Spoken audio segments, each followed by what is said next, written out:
Well, hello, everybody. This is Tim Green with the Rattle Magazine. Welcome to Rattlecast number 271. Thanks so much for joining me. Today's guest, Eric Kocher, is here. Will be with us in about 7 minutes. Before we begin, I should say that Rattle is a publication of the Rattle Foundation, a 501c3 nonprofit working to promote the practice of poetry. We've been a continuous publication since 1995 and are unaffiliated with any other organization. We just do all this because we love poetry. I know you do too, so please do click on the like button and share. Make sure you're subscribed. Ring the bell for notifications. Whatever you can do to help spread poetry around the internet would be much appreciated. And as always, we're going to start out with our poet or spawn poet for today, and a familiar face. He was the poet on Rattlecast number 22, I believe. He had the chapbook. One of the chapbook prize winners, Al Ortolani, is here. Hey, Al, how you doing? Very good, my friend. Yeah, it's great to see you again. It's always a pleasure, just reading your poems in general, because they have such heart to them and such great poetic craft too. And it's your second time in Poets Respond recently, or in the last couple of years, and Yeah. it's great to have you again. So tell us, how this poem came to be. Well, it was an interesting night. I was out with my dog in the backyard, and it was one of those kind of windy November nights, and it was full of heart, you might say, and starting to rain a little bit. And so I came in the house, and either that night or the beginning, it's sometime early in the morning when I write. I thought I was feeling the poem, and I wasn't sure where it was going, and I just started writing the first few sentences, first few lines, and as I did so, it kind of took off. I didn't do much to this poem at all. It kind of flowed right out in the line in the with the stanzas that it ended up with, and what I really had to do later was to go back and look at it and decide where I could upgrade the word choice and where I'd been redundant and overused a word or something like that. But it was very minor stuff. And I was real pleased with how it came out. In fact, I was too happy. And so whenever I'm too happy, I worry about a poem.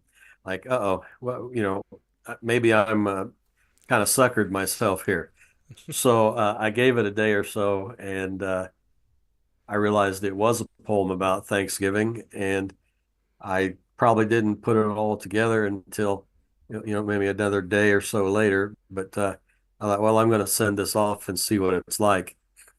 I made the comment that the older I get, the probably the more sentimental I get, and so I was worried about it being too sentimental and maybe even mushy. And I didn't want that to have happen. I grew up in a pretty academic environment, and that was a pretty big sin. Was to become too sentimental, and I can understand that. But anyway, I was really tickled to see that it had been chosen as the rattle response winner that week. I send quite a few in, and it's afterwards when I don't make it, then I get them back. I then read those who won, and I thought, well, no wonder I didn't win that one, or get that acceptance.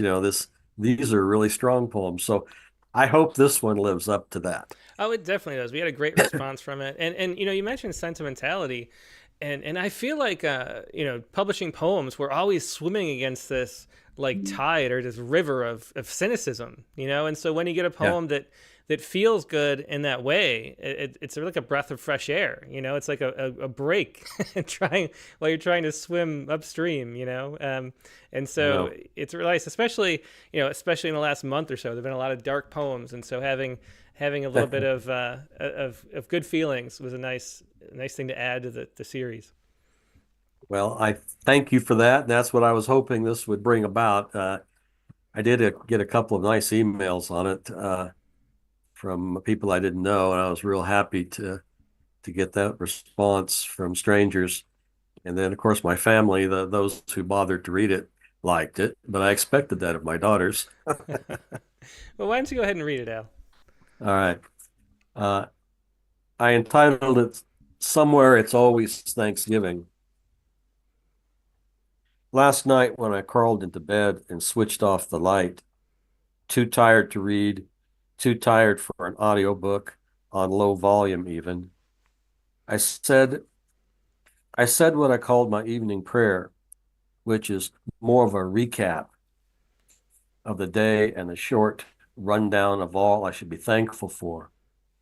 I recalled how the day had blown by, more wind and chaff than what spread on a sheet at my knees. I made a vow that tomorrow I'd take a moment to put the rush of the day on hold, pause for even a moment to scratch the dog's ears. The two of us in the backyard below the wet moon in the still dripping rain. This would be the exact minute that I suck the air into my lungs. We're alive, my boy, I say to him, and he nuzzles me with his great nose and searches my face with his honey eyes.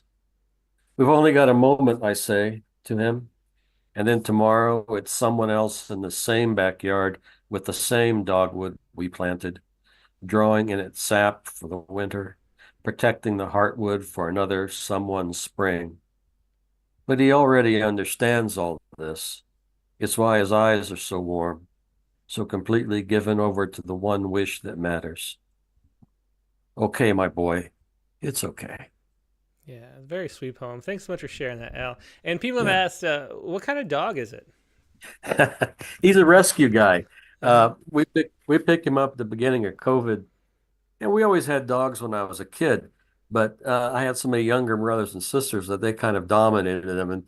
But this guy was my own, and we he's just been real close, and he's got issues. I mean, he was 5 months on his own, and he's very protective and territorial over things like food.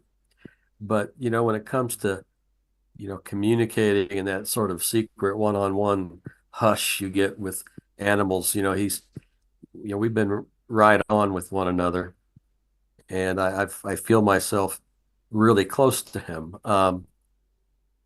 What I regret about dogs is that they have such short spans, and so that's always part of our relationship, that we're both temporary, and that's what I was sort of drawn to that night, as I thought about Thanksgiving and the fact that with each Thanksgiving there is slightly different group of people at every get together. Some have passed, others have been born or have joined the fray, so to speak, and it just sort of became this poem about transience and what might be forever. Hmm. Yeah, well, thanks so much for sharing, Al. It's always a pleasure talking to you and reading your poems. They do, keep it all feeling worthwhile. So I appreciate that you're here. Thank you very much. Yep, take care. I will. That was Ortolani with Somewhere It's Always Thanksgiving. That was the poem of the day today. If you don't get the poem of the day by email, do sign up. Just go to rattle.com and you'll find the email sign up sheet. It's also, of course, posted on Rattle every day. Now we're going to take a quick break and go to our main guest, so sit tight and we will be right back with more poetry.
And we're back. Like I said, today's guest is Eric Kocher. Eric is one of the 2024 Rattle Chapbook Prize winners for Sky Mall, which was included for subscribers with our fall issue. He teaches environmental studies at Wofford College.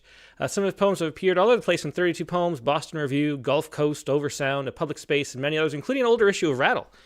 He lives in upstate South Carolina with his wife Audrey and their two children, Oscar and Louise. And here he is, Eric Kocher. Hey, Eric, how you doing?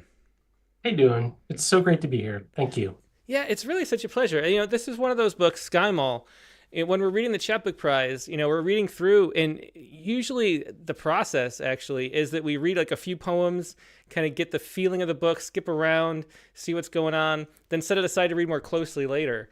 And this is one of those books that like I picked it up to read it, and I accidentally like read the whole thing. It's so engrossing and so engaging. That first poem, which is like 20 pages long, but you feel like you're right there with you on the plane, contemplating life and all that's going on. And so at that moment, I thought, hey, this might be one of the winners. And then, compiling all it turns out to be. So it's really fun that we haven't actually talked in person after putting this book together, but it's been a great experience. I'm so glad to hear that was your experience.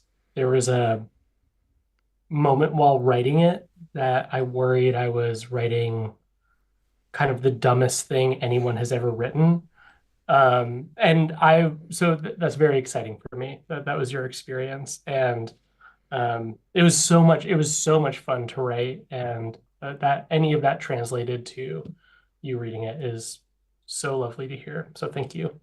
Yeah, well, I mean, as people are saying in the chat windows too, it's a wonderful wonderful collection. I mean, people all loved it. Why don't you start out by reading? It's a long opening poem, but why don't we read some of it to start out? Yeah, should I?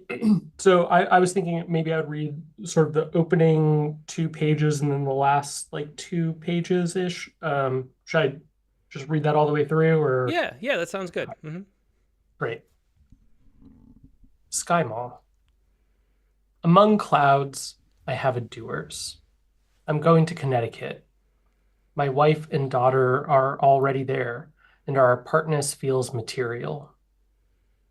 I'm paying very close attention and compiling a record of disclosure, trying to be mindful of the many arrivals and departures in which I am entangled, which entangle me. Although above me, someone's luggage is a mystery, so full of items. I really don't want to cry on this plane. I want to say that I am having a nice time.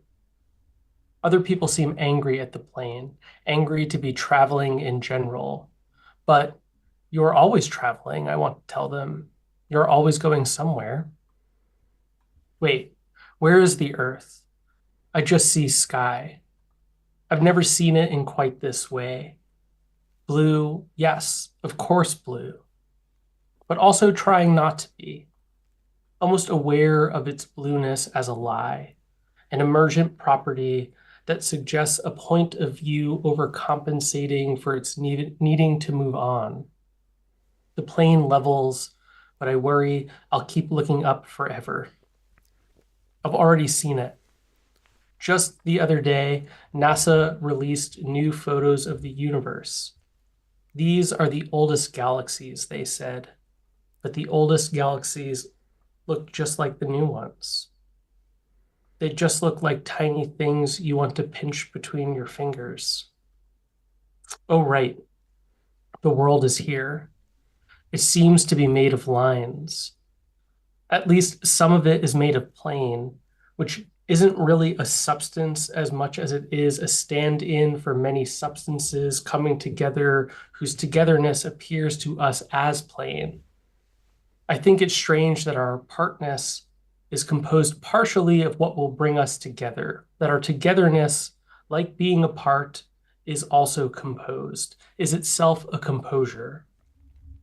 After my daughter was born, I learned how to miss someone in real time. I would look at her and think, I'm missing you, even though she was right there. I wanted her to be even more right there. I kept wanting to smush our faces together, although I wasn't really sure of what that would accomplish or mean. It was just this helpless and obvious wanting to eliminate any distance between us, without any deference for interiority and its invention of between. Okay, so that's the opening of that poem, and I guess I'm going to skip ahead here to the end, sort of the end of that poem. Should I say anything about between there, or just go for Uh, it? yeah, sure. Why don't you? I don't know. Why don't you explain a little bit, maybe, and then we'll dive in. It's hard to know what to do with this. I think Yeah, the I know. longest poem we Okay, shared on the so Rattlecast. Yeah. as I was saying that, I was like, I don't know how to explain what happens other than the speaker of the poem is on a plane and continues to be on a plane. Um, so maybe I'll just read the end of it and then let's talk about it. I Okay. regret the suggestion. Okay, so this is the towards the very end of the poem. Okay, we are coming up on New York. That means we are getting close. I find myself thinking of the names of bridges. The plane banks right and is headed east over Long Island, which is where I am from. We are passing over my childhood now. We're passing over my memories. I'm having a lot of feelings about a highway I didn't know I could have. I used to be sad on one when I went to work at a Borders bookstore in 2007. I didn't know where my life would go then, but I had a lot of questions and a lot of expectations. I didn't know my wife or daughter existed, but I wanted them to. Or at least I wanted to feel how I thought the hypothetical versions of them might make me feel. My wanting was something separate from them, but they were very real.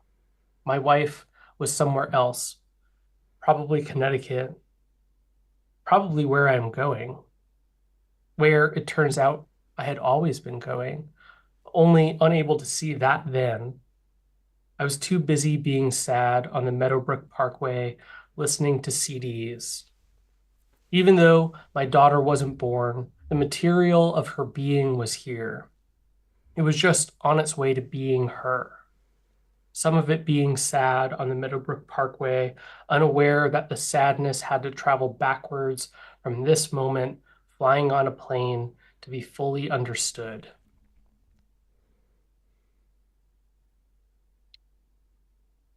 Um, to be able to become someone. It was future sadness. Maybe feelings move between cracks in space-time, that each felt thing is literally cosmic. Is the universe trying to compose itself, bringing each piece back together, like the whole Big Bang thing was a mistake we are trying to undo? There's gravity, after all, the pull every single thing has on every other. There's how you feel it pulling you. Maybe that's what all of this is, all of it. My being sad, my being on a plane, the doers, the woman from Connecticut, Connecticut itself, everything you've ever felt or seen or touched, and everything you haven't. It's all just trying to remember how to put itself back together, how it once was one thing and only one thing. Sometimes a thing is a shape that slowly gets filled in with details and becomes impossible to describe. Now, when we land, I will see my family. They're coming to pick me up.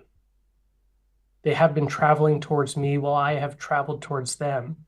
The plane traveling down towards the planet and the planet traveling up towards the plane. The trees and the houses and the highways getting closer, acquiring details. Like everything is making itself less categorical, less a stand-in for, and just allowed to be exactly as it is. When I see my family, I will say that I wrote a poem on a plane, that I thought it was about travel, but it wasn't. It was about them.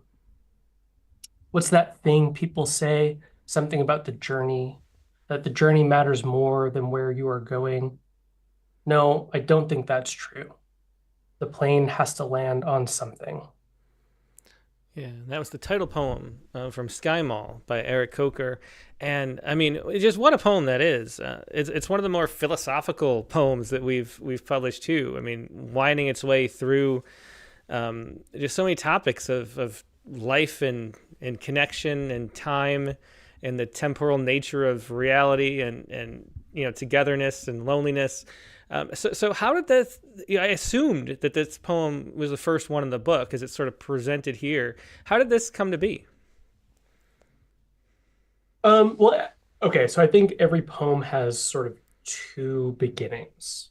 Um, the first is um,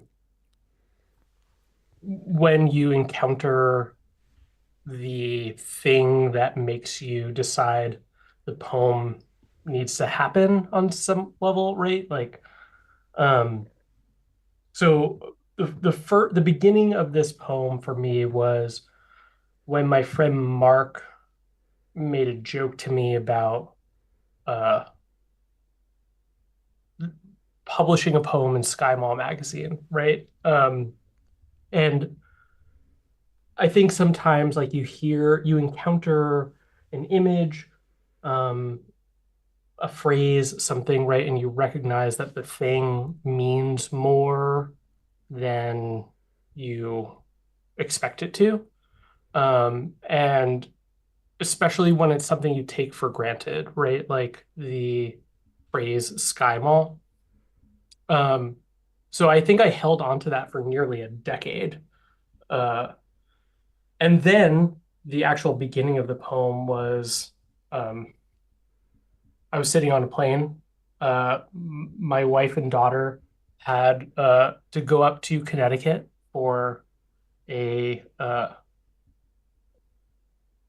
rather difficult family situation. And I think the poem that I didn't read the part of it kind of plays with the idea of that this isn't really my story. There's a story beyond this story that I can't really tell.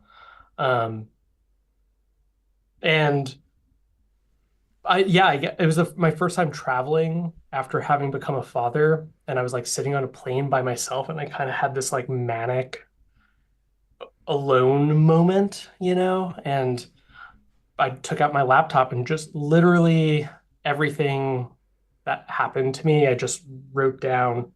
And I would say about 40% of that poem is here in the final draft. Um, and then I got home and had very generous friends who read it and were like, this isn't about anything. You have to you have to find something in this poem for it to be about. And they kind of nudged me and pushed me towards it, becoming what it is. And I think the more philosophical elements came out of the generosity of friends who nudged me in the right direction. Mm-hmm. Yeah, yeah. Well, it is such a great poem, and then there are follow up poems that we'll read later. So how did why did you decide what to do with this poem? It became a chapbook, but it could have had. There are a lot of poems that sort of you don't know what to do with as a poet. You don't know how they fit into books or how what they're going to do. And this is a challenging one given the length. How did you decide to put it together as a chapbook? Um, so, I think this will become more clear later in this conversation when we talk about some of the poems that are not in this chapbook. Um, I think in some ways, writing this poem uh,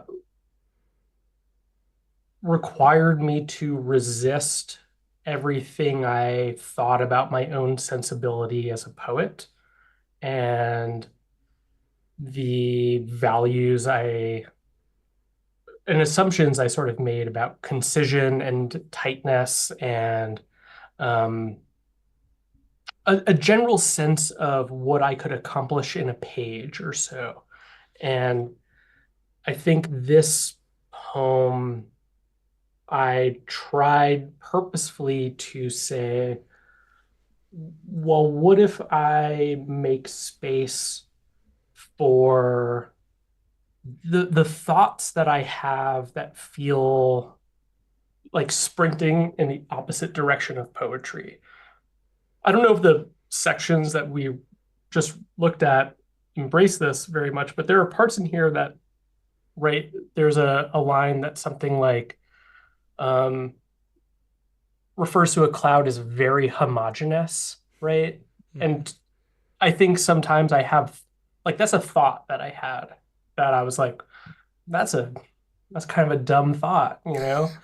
Um, and it sort of raised a question for me, like, does can this exist inside of my own thinking about poetics, right? If this is me trying to put myself on a record, if this is me trying to document something about my experience, can I make space for that kind of idea? How it became a chapbook, um, the second, so there's right this long poem, Sky Mall, that I wrote more or less on a flight and then revised over the course of a year.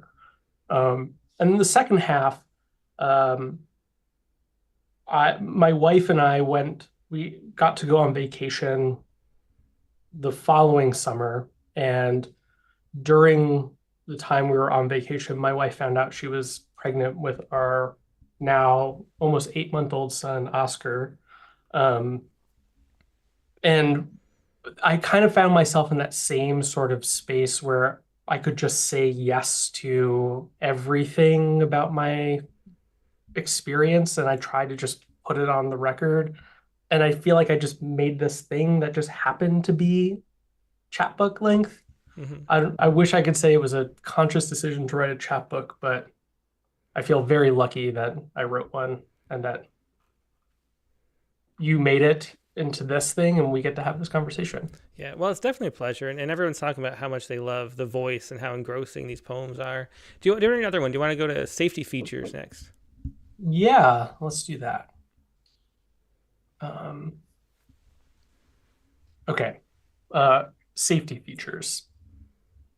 Among clouds, I have an empty plastic cup, but I'm afraid where we are going, the Pacific Northwest, the Cascadia subduction zone, will be struck by a massive and violent earthquake that erases everything west of I-5, that my wife and I will be tragically killed by a tsunami while on a whale watching tour, clumsy in the romantic wonder of nature, and that our daughter will have to learn what that means in age appropriate chunks as she gets older.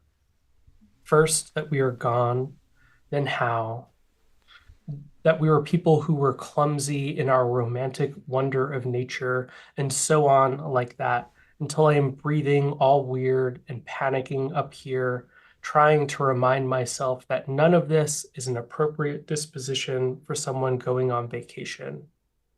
At least I can be grateful that we all know what to do in the event of a water landing. We know about the safety features of this particular aircraft.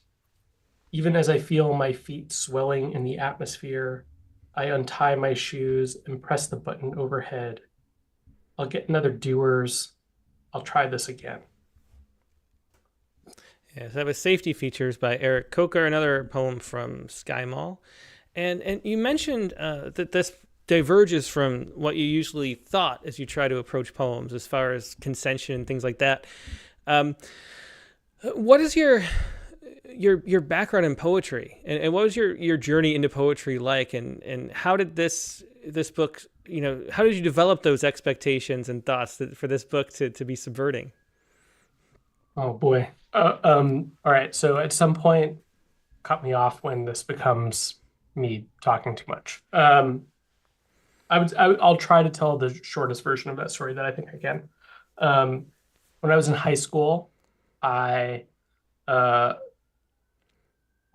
wrote some poems by myself in my journals and didn't think of that as something that meant anything or could be a part of my life other than me writing poems in journals. Um, when I got to college, I met a friend, Matthew Siegel, who I imagine at some point you or some other folks have encountered some of his poems. And Matt was one of the first friends I had who kind of suggested to me that poetry was something that could be more than a thing one does privately. Um, while my undergraduate experience was at Binghamton University, where I was very lucky to work with a poet named Joe Weil. And Joe pushed me really hard, and I'm very lucky for the relationship I had with that man. And while I was at Binghamton, I met some very dear friends, um, Ryan Trimbley and Florencia Valera, who are also extraordinary poets who have become a sort of sounding board for me for thinking about poetry. Um, from there, I went, I got my MFA at the University of Houston.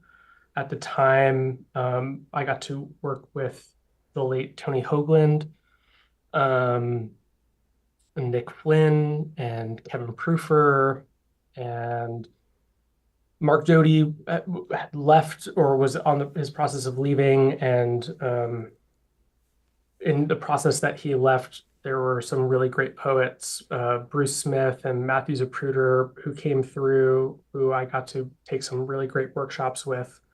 And yeah, I just got to like work with some really extraordinary poets whose work was their poems were the reason that I started writing poems in the first place.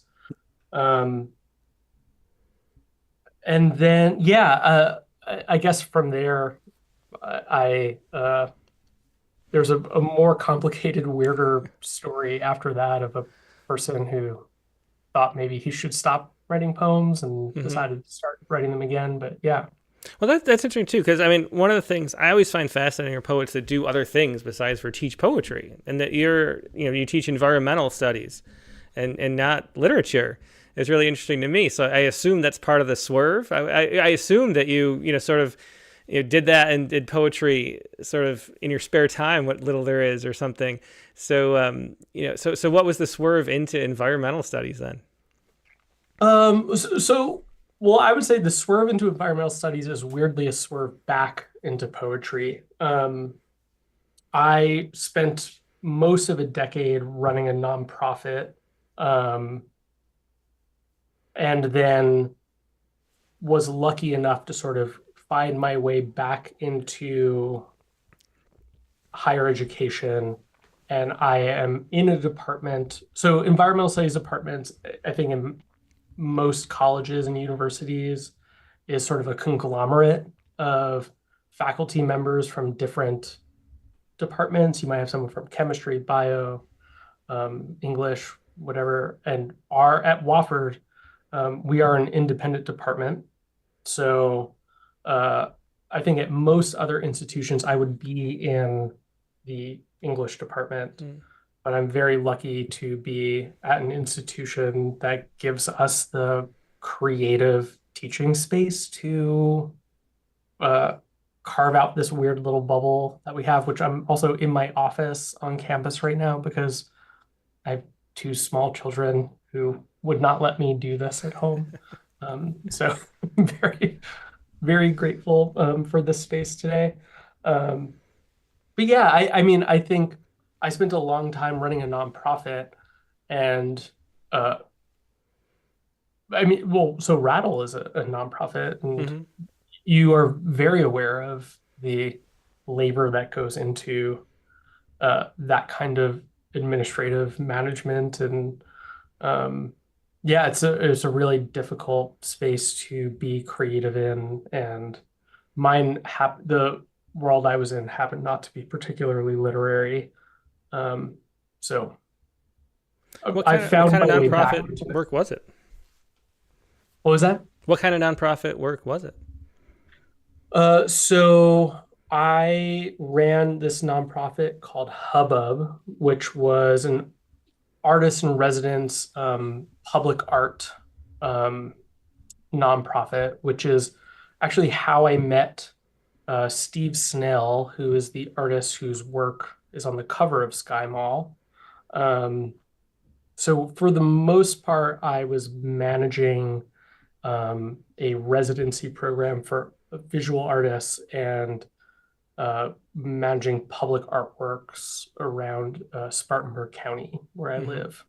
Yeah. Oh, interesting. Yeah. I mean, you just that goes to show how little we know of the backgrounds of the poets we publish. Because yeah, I had no idea about any of that.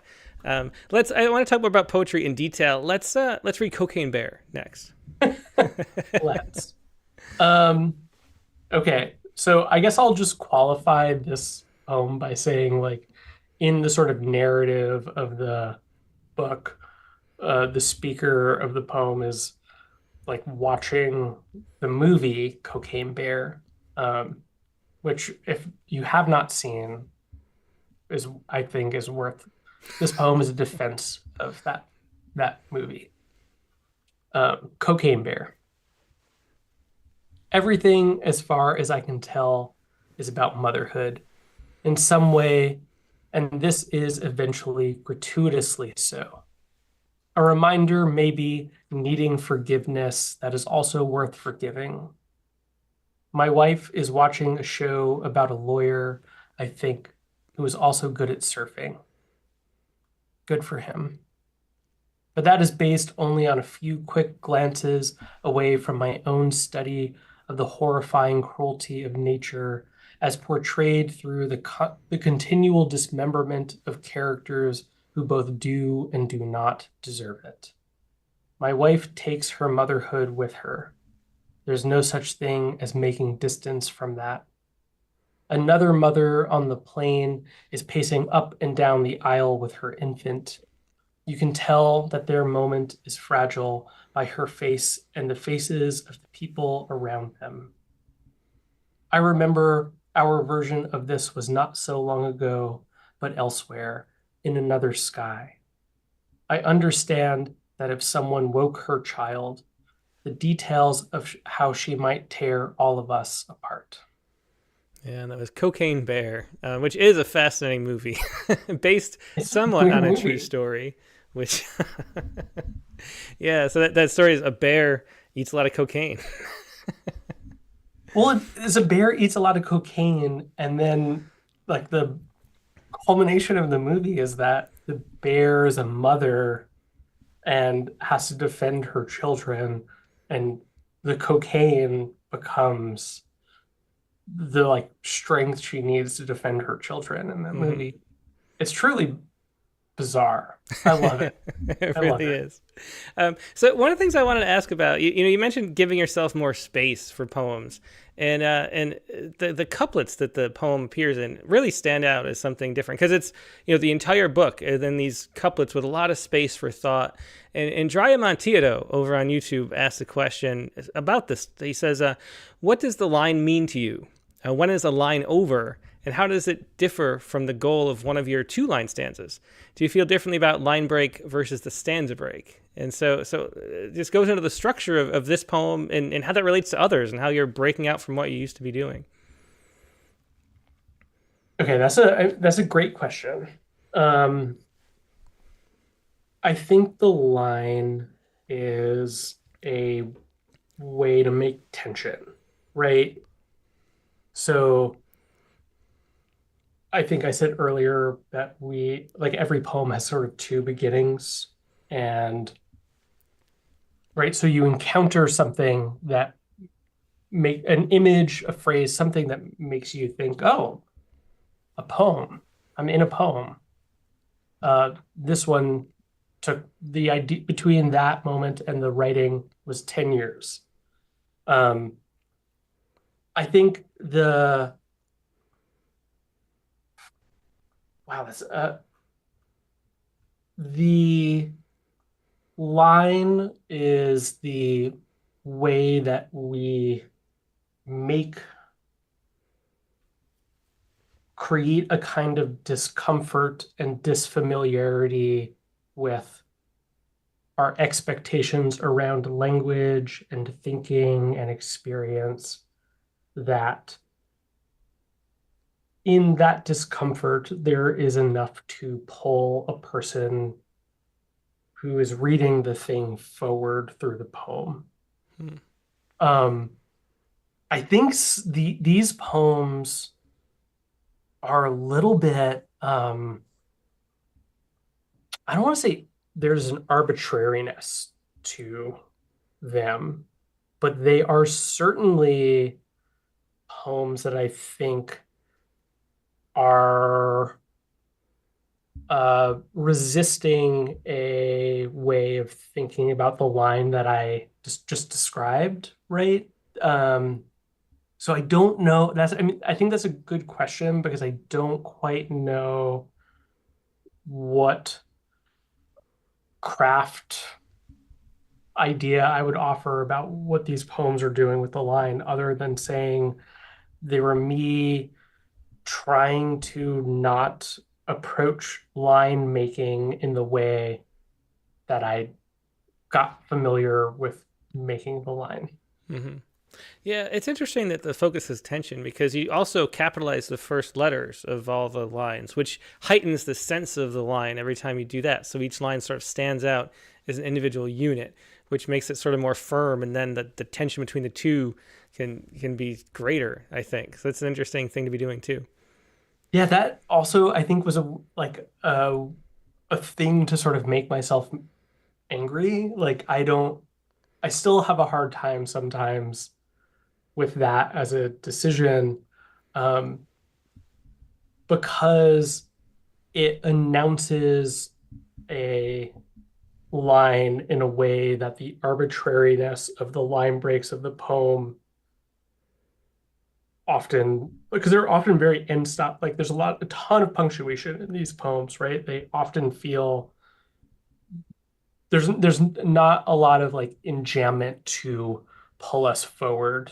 Um, so the capitalization of the first word of every uh, line feels like a weird extra punctuation on top of like a very punctuated poem. Um, I don't think I have a good philosophical idea of what that means, other than it was like me really pushing back on my own thinking about how a poem should work. Yeah. Another great question already. I didn't even asked for questions yet. Monica Dobos want to know about vulnerability. She says, vulnerability makes poetry strong. Do you ever tackle more difficult personal questions in your poetry?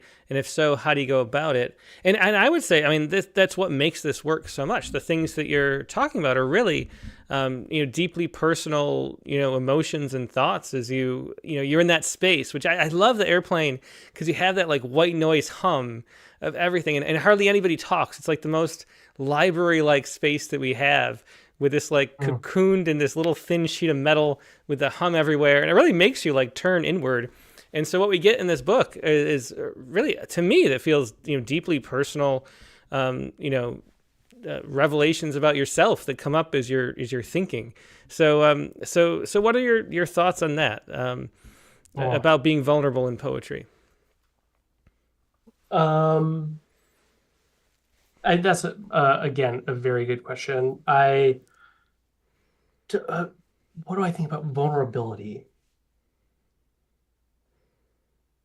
I guess maybe I have two answers to that question, if that's permitted.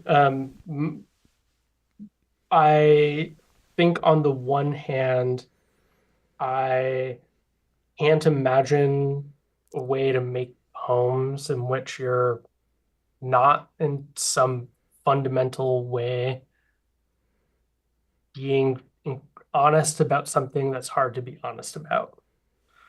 Um, on the other hand, I think that some of these poems in particular are like playing around with the idea of other people's honesty and vulnerability, and sort of presenting the speaker is trying to, right, the speaker of this plane, of the Sky Mall, is just on a plane, just having drinks on a plane. um, there's something that happens, say, off camera, right, that is a sort of tragedy, a thing, and the speaker says like, I'll give you this way of thinking about it. But in some ways I think this poem also resists vulnerability, because the inciting incident of the poem never happens in the poem, right? It's just we're baited towards a kind of set of information that we can't have and that happens outside of the poem. and that like I'm sure I could write 1,000 poems about this tragic, difficult thing that happened that wasn't to me, but that was to my family. Um, so on I yeah, I don't know. I guess like I think the poems require all poems require a kind of vulnerability, but um I think it's also interesting to try to resist the resist that vulnerability a little bit too. Hmm. Yeah, yeah. Well, that makes sense too. I mean, well, I don't know. Let's read another poem. I want to make sure we get through Okay. all the poems we have. We have Mountain Lake. I think it's the last one from the chapbook. Yes, great. Okay, so this is the last one. Um, Mountain Lake. The next day, I wake up and my wife is coming into the hotel room, and the first thing she tells me is that she found a secret garden, which are her actual words, where she sat and absorbed as much sunlight as she could. And then the second thing she tells me is that she is pregnant again, that assuming nothing goes wrong, our daughter, who's on the other side of the country, is going to be a big sister. I say, life being somehow hazy or surreal, but rather that the words she is saying, the order of them, seem more like something someone would say in a dream, especially the secret garden thing. But minus me now saying that I feel like I was dreaming, which is a near guarantee that I am awake. As we say this, I realize I had already known on some level, but I had been trying to pretend like I didn't know, partly because I didn't want to get my hopes up, and partly because I knew that when I actually knew it, when I knew it for real, it would lead to me knowing too many other things. And then when we knew it together, when we started saying it out loud, the meanings would snowball into more meanings. And then we would have to start making real decisions. First, we decide the best thing to do with this new information is go for a hike, as we had planned. So we drive to a trail called Mountain Lake, which we agreed are two of the best geological features, independent of each other. So what better place could we be without compromise? After we decide this, all around us are these dizzyingly old trees, Western red cedar, Douglas fir, Western hemlock, all climbing 200 feet into the air, and the air itself so very quiet, soft almost, making space for whatever we have to say, which is a lot. So we say everything we can, starting with the obvious stuff, like who we think this new person might be, what we might call them, how tired everyone is going to be again before moving on to the other stuff, the fragility of it all, how the little patterns we've managed to summon will change, that our daughter's world will simultaneously expand forever and collapse inward, both a new galaxy and a black hole, and that neither of us know how to say any of this to her. Beside us, we can't decide if the lake is green or blue, nor what determines the greenness or blueness of any given lake. Its chemical composition may be the algae and the other organisms living in the lake. They're eating and shitting and synthesizing each other, maybe. The trees blanketing the surrounding mountains and how the light is refracting and diffusing among them reciprocally, maybe. Some or none or all of these things together. The guide on the whale watching tour explained that orcas live in matriarchal societies, that they are among the few other beings on the planet who experience menopause, which is important because it creates space for the matriarch to teach the new mothers and their babies how to hunt and play and be. Explained this way, everything seems very clear, as if we live within some order or logic that permeates the way life unfolds, like we are surrounded always by helpful explanations of what it is we are doing here, if we only have the time and attention to understand them. When I ask my wife what kind of matriarch she wants to be, she says, a fancy one who surrounds herself with fancy things. And I know that this isn't what she means, but for a moment I feel very fancy. or that maybe I might one day be a fancier version of myself, that the forest seems fancier now, and the quiet air, and the mountain, and the lake. And I remember this pattern too, that a small thing can radiate outward, change everything around it. My wife touches her hand to her stomach and says, "This trip was supposed to be my break from being a parent." And we keep climbing up along the ridge until somewhere below us is that other life we lived, so small now that it must have always been gone. Yeah, it's a beautiful map with Mountain Lake, and it's a glimpse into Sky Mall, the chapbook from Eric Kocher. Of course, all print subscribers to Rattle, if you were subscribing for the fall issue, you already have it. But if you don't have a copy yet, you can pick it up at rattle.com. And that book, that poem that closes out the book, touches on so many things that are both foreshadowed in the book, as Christiana Doucette says in the chat window. But the central themes are sort of the big questions of why we're here and why we're all connected and how do we make meaning out of life, you know? And and it makes me think about the place that poetry has in that for you. I mean, why make these poems? You know, what is the drive Boy. to do that? Yeah. Um, I think if we dispense with all of the ways that um, uh, right, like poetry is um, this object here, which I'm so extraordinarily lucky to have it as that. And um, I think poetry is a way to pay very, very close attention to your life, which is very easy to not pay attention to. Um, and when I say you, I'm talking very much just to myself. Well, for Uh, everybody though, I think it's the case. You know.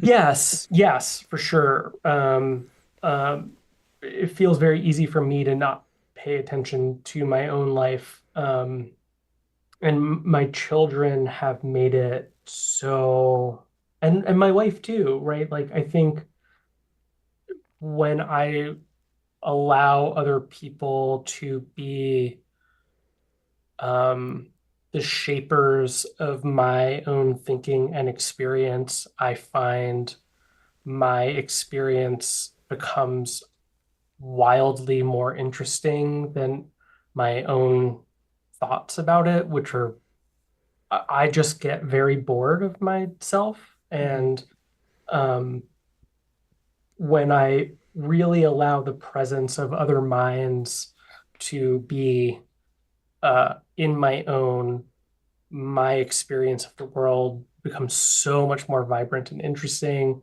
And poetry is a tool I use to constantly remind myself that um, these other minds that my life is so wildly, intimately entwined with are the most meaningful shapers of my experience. And um, poetry is a way I get to just uh, play with that or something. Or Yeah, well, that's a really great way to put it, and really, I think the most fulfilling like purpose poetry has. You know, it's not like millions of people are reading poems, but the people who are writing them and sharing them in groups, and you know, but writing them, you're feeling the world in a richer way than you ever have, and it's so important for that reason. The other thing I yeah, wanted to talk about was the environment, which does, you know, you do teach in environmental studies, and in the, you know, landscape and, you know, biology, animals, things come up in these poems so much. What do you think the role of the poet is, you know, in environmentalism? okay, that's a great question. I would I'll deflect it to like the thousand other poets who I think are better at answering it. You should ask Brenda Hillman that question. Um, I I'll tell you what I think my role is and the way I see my own writing. I think it's maybe a different answer of the question I just said, right? Or the answer I just gave you, which is it is so easy to not see these things in our own life. Um, Global warming, climate change, the presence of microplastics, biodiversity loss, right? Like, um, we could go down a infinite list of challenges.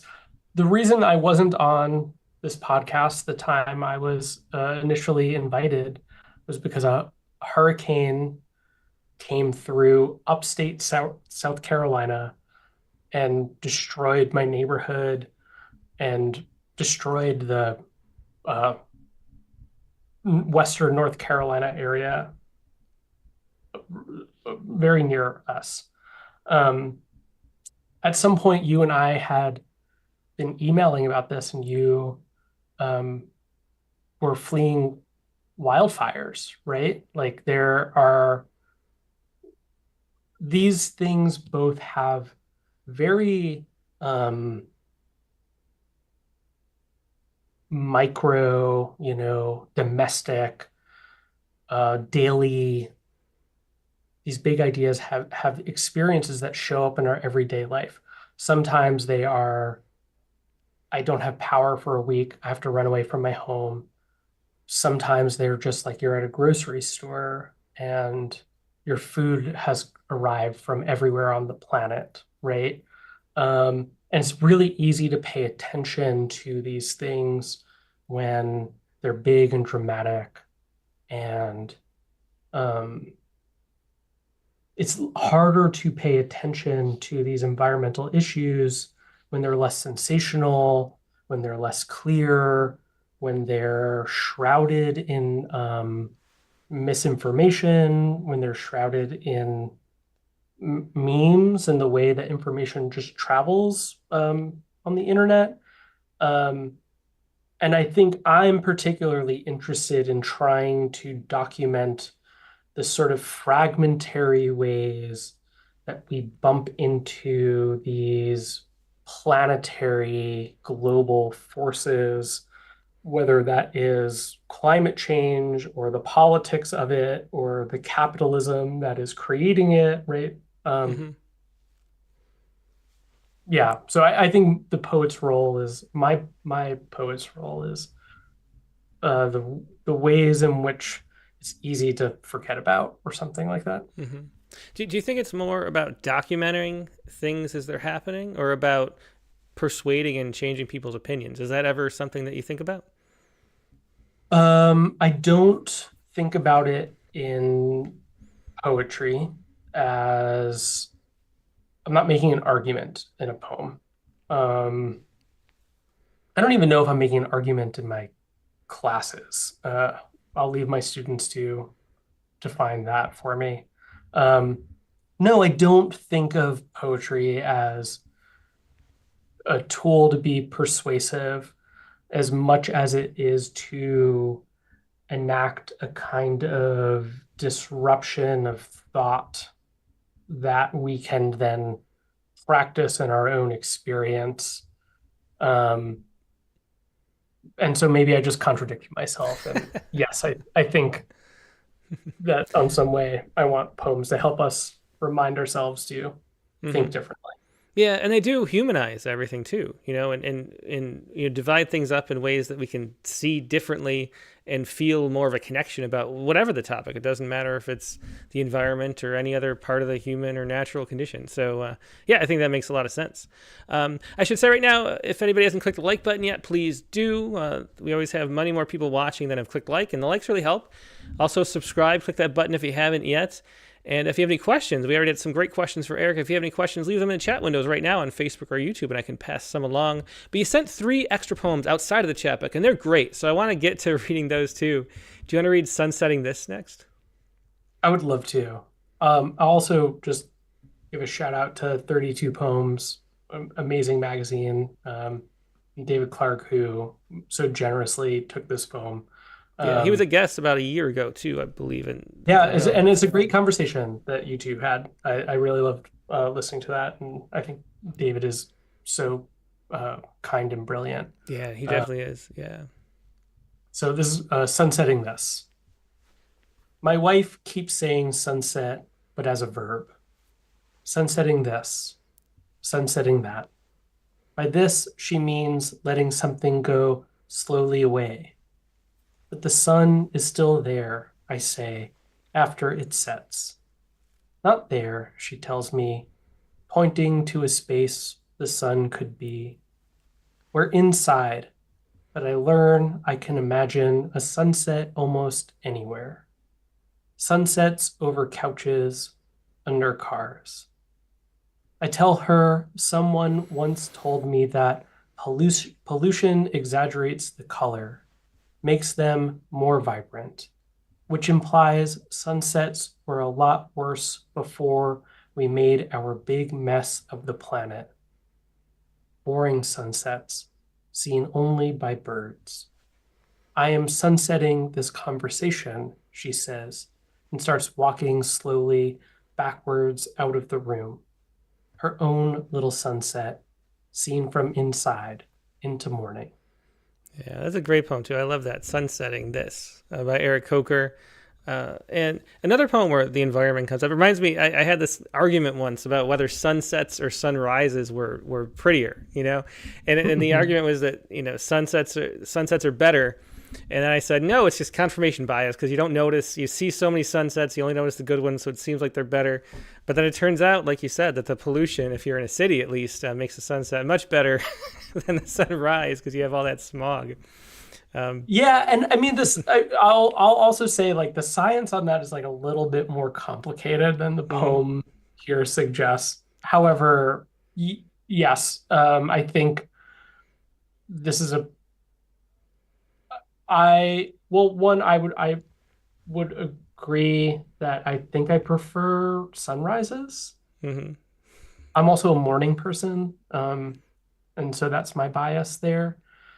But I think this poem is sort of playing with the idea that the way these kinds of ideas move in and out of our lives, right? Like someone once told me as a way that we as people who are not like in me in my professional life, that's not the way I deal with this kind of information.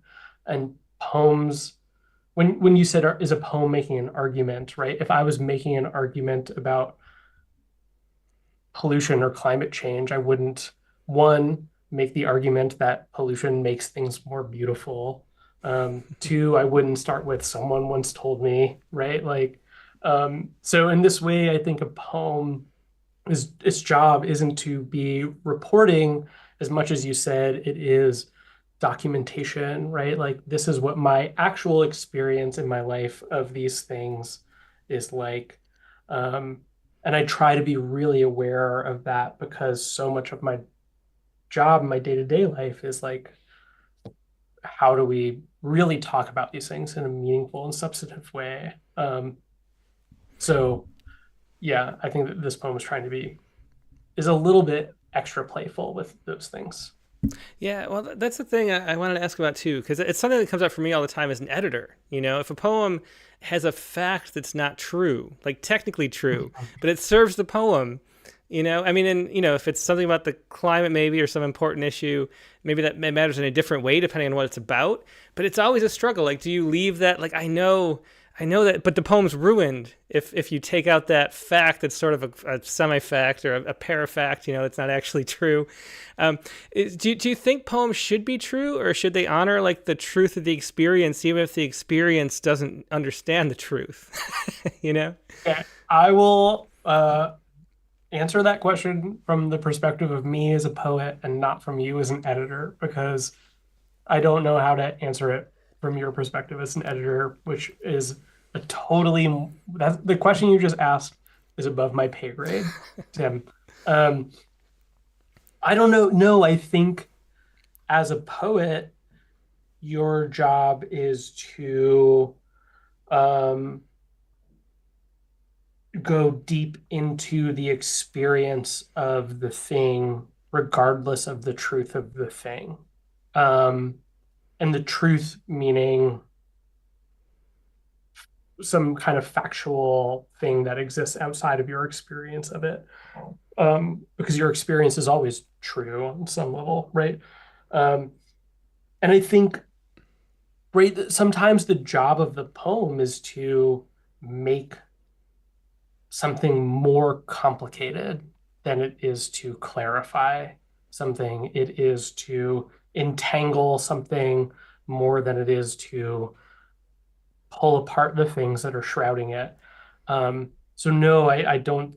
I think the job of the poet has uh, the truth, the truthfulness, or the fact checking of poems is probably from writing them totally out of the question. From an editorial Yeah. perspective, good luck.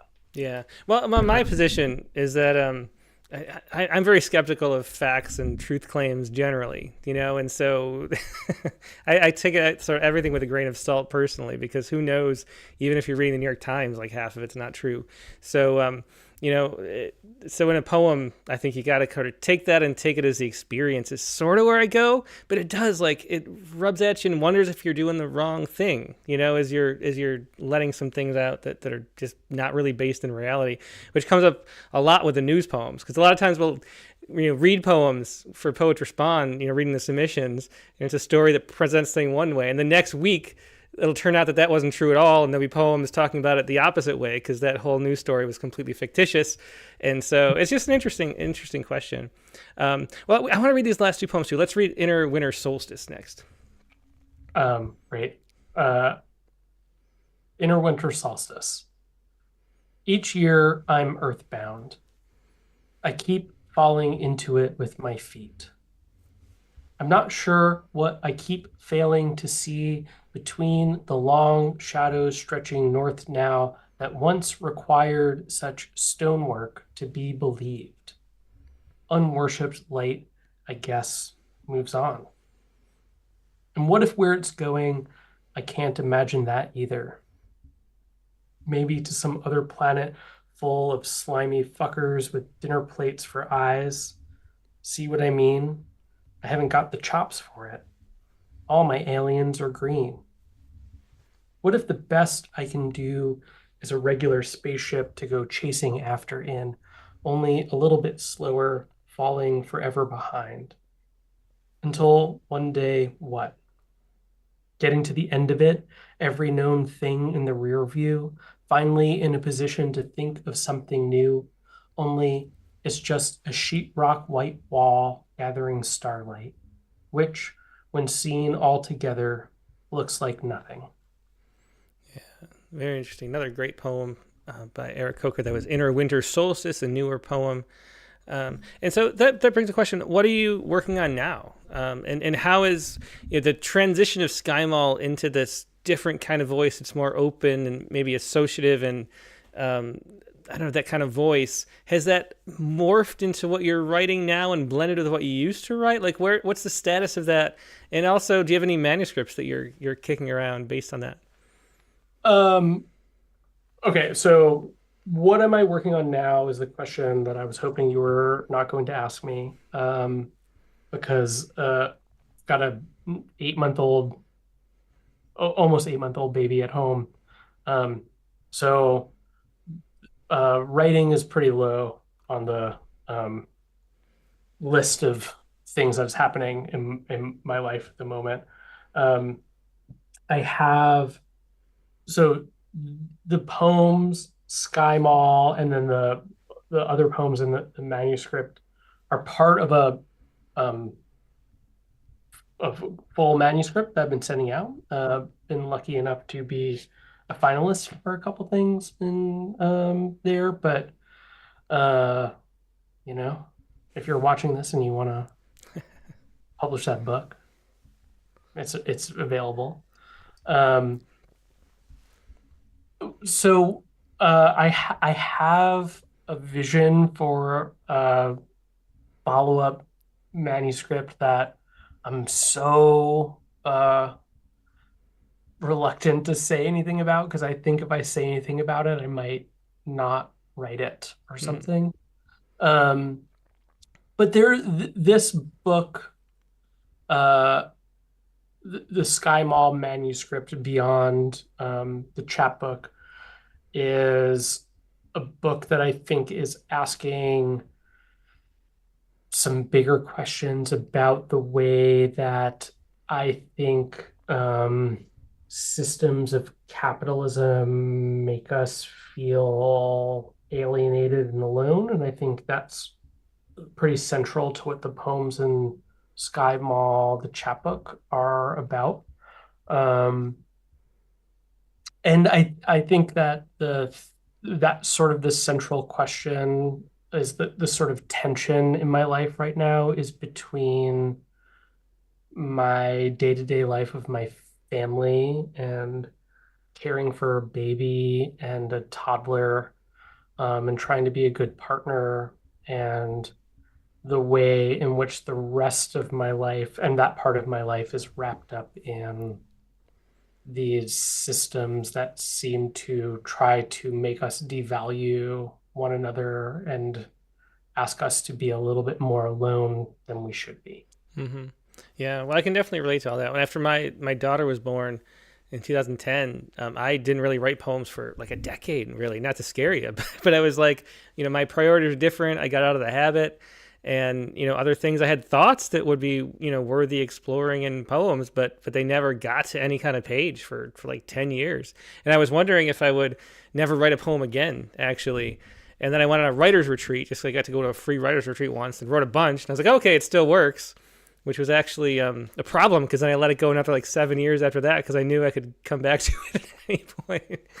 But Well, I will say, and I won't look for it now, but somewhere behind me is a copy of American Fractal that you signed for me at an AWP. oh really? Oh wow. Um, I don't know, 15 years ago, or when did that book come out? Yeah, about 2009? 15 years ago. Yeah, yeah. Okay, so yeah. So I'm glad to hear that and that you're still doing that. And I am also terrified that the thing you just said is true for me. Yeah, well, you'll get out. You'll get out at the end of the tunnel, on the other side. But I love all the poems I've read. I look back at the original one we published in 2008, that "Dispatch from the Dream of Personal Flight," which is a wonderful poem that sort of showed the traces of you going in this direction, but a different style too. And then, these new poems are wonderful too. Let's hear the last one before we close up the show. "Going Okay. Public." Um, Going public. Can I just very quickly comment that on the drive to the supermarket this morning, I played Landslide um, to my daughter for the first time. Hmm. So I listened to this song, which is in the opening line here today. So I've been thinking about it. Going public. Landslide is playing, but just the getting older part. I assume that's almost always true. A law of airwaves may be specific to coffee shops. It's summertimeishness that brings me out here, bearing hairy thighs too much in the boring sun, or maybe it's my boring reasons that bore it warmly. If I understand anything, it's this, and almost always without mercy. I'm tired of selling myself short. On these nearly blinding days, even the concrete in bloom, I consider my blending in a boutique apology, rounding out the literal one I keep uttering dumbly across counters, registers, sidewalks, often wirelessly, with space doing the heavy lifting. 1,000 gigantic satellites or more would seem to say, I'm sorry for seeing it this way, for however you see me, auctioned off by the particulars of angles, lighting, the position of my body in this chair. It would be nice, I think, to be among those so enamored with this idea that they feel comfortable wearing an interesting hat, or like they can dance proudly at weddings in a way that involves moving their feet. Sometimes I forget my body so much that when my wife touches her hand gently to my spine, a reminder to straighten up, I wonder if I look like someone who's constantly cowering into the planet, slouching into the planet. I tell people that in another life, I must have been a meerkat or a prairie dog, always watching for hawk-shaped shadows scurrying back down into my burrow to prepare myself to worry more, to worry better. Just the other day, I told our daughter's pediatrician that I thought if I wasn't worried, then I wasn't being a good parent, and she looked at me for a long time. I wanted to say my line about meerkats, a joke back down into my burrow, but it was already too late. Soon enough, another song is on, where it's a different place with different kinds of lights. These hanging down from the ceiling, attached to ornate bronze chains. Unclear if their purpose is for seeing, or if they are here merely to be seen. Yeah, another great poem that was Going Public, a newer poem from Eric Kocher. Eric, thanks so much for being a guest today. It's been a pleasure talking to you and get to know you better. We felt like we know you so well from reading the chapbook, but now we actually can say we do. So thanks for being here and being a guest. Thank you for having me, Tim. Yeah, definitely my pleasure. Take care. Yeah, that was Eric Kocher. You can find Sky Mall, which of course was the Fall Rattle Chapbook Prize winner, at rattle.com/sky-mall, or just type Sky Mall Rattle into Google or something, that'll pop right up. Now we're going to take a quick break and go to our prompt lines. And our prompt for this week is the following. Here. Write a triolet that includes a bird. So we've been having some environmental poems from Eric. It's a good prompt related to that. We'll have some more birds with this. But write a triolet, which is that French form, one of the most confining, constrictive French forms that includes a bird. That was your prompt for this week. And now, if you'd like to share your poem, if you have a triolet, first thing you do is email it to promptlines@rattle.com. That's promptlines, all one word, promptlines@rattle.com. Then find the Zoom link, which I'm about to deploy on Facebook and YouTube. I'll paste that in. You can join, but only if you'd like to share a triolet. If you just want to sit back and enjoy everybody's poems, it's the best place to do that is right where you are right now, whether it's YouTube, Facebook, X, wherever you happen to be watching, because then you can see the poems too as people read them. But if you'd like to share one, jump over on the Zoom. And I don't have to say that it's a one-page max this week, but it is always a one-page max. But this week, of course, triolets are only 8 lines, so if you have to have really big font to make it 2 pages. So I think we're good with that. All right, so we'll be right back with more poetry.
And we're back. Thanks so much for your patience as we fidget around with all the audio stuff and get our headphones working so we can both hear, which is always important. But our prompt poems editor and associate editor, Katie Dozier, is here. Hello. Hey, Katie. Hi. Well, I greatly enjoyed that interview. I love Sky Mall. I still remember the first time I read it, and I was obsessed. My mom was a flight attendant, so I would always glance at the Sky Mall original magazine, so I love the title, too.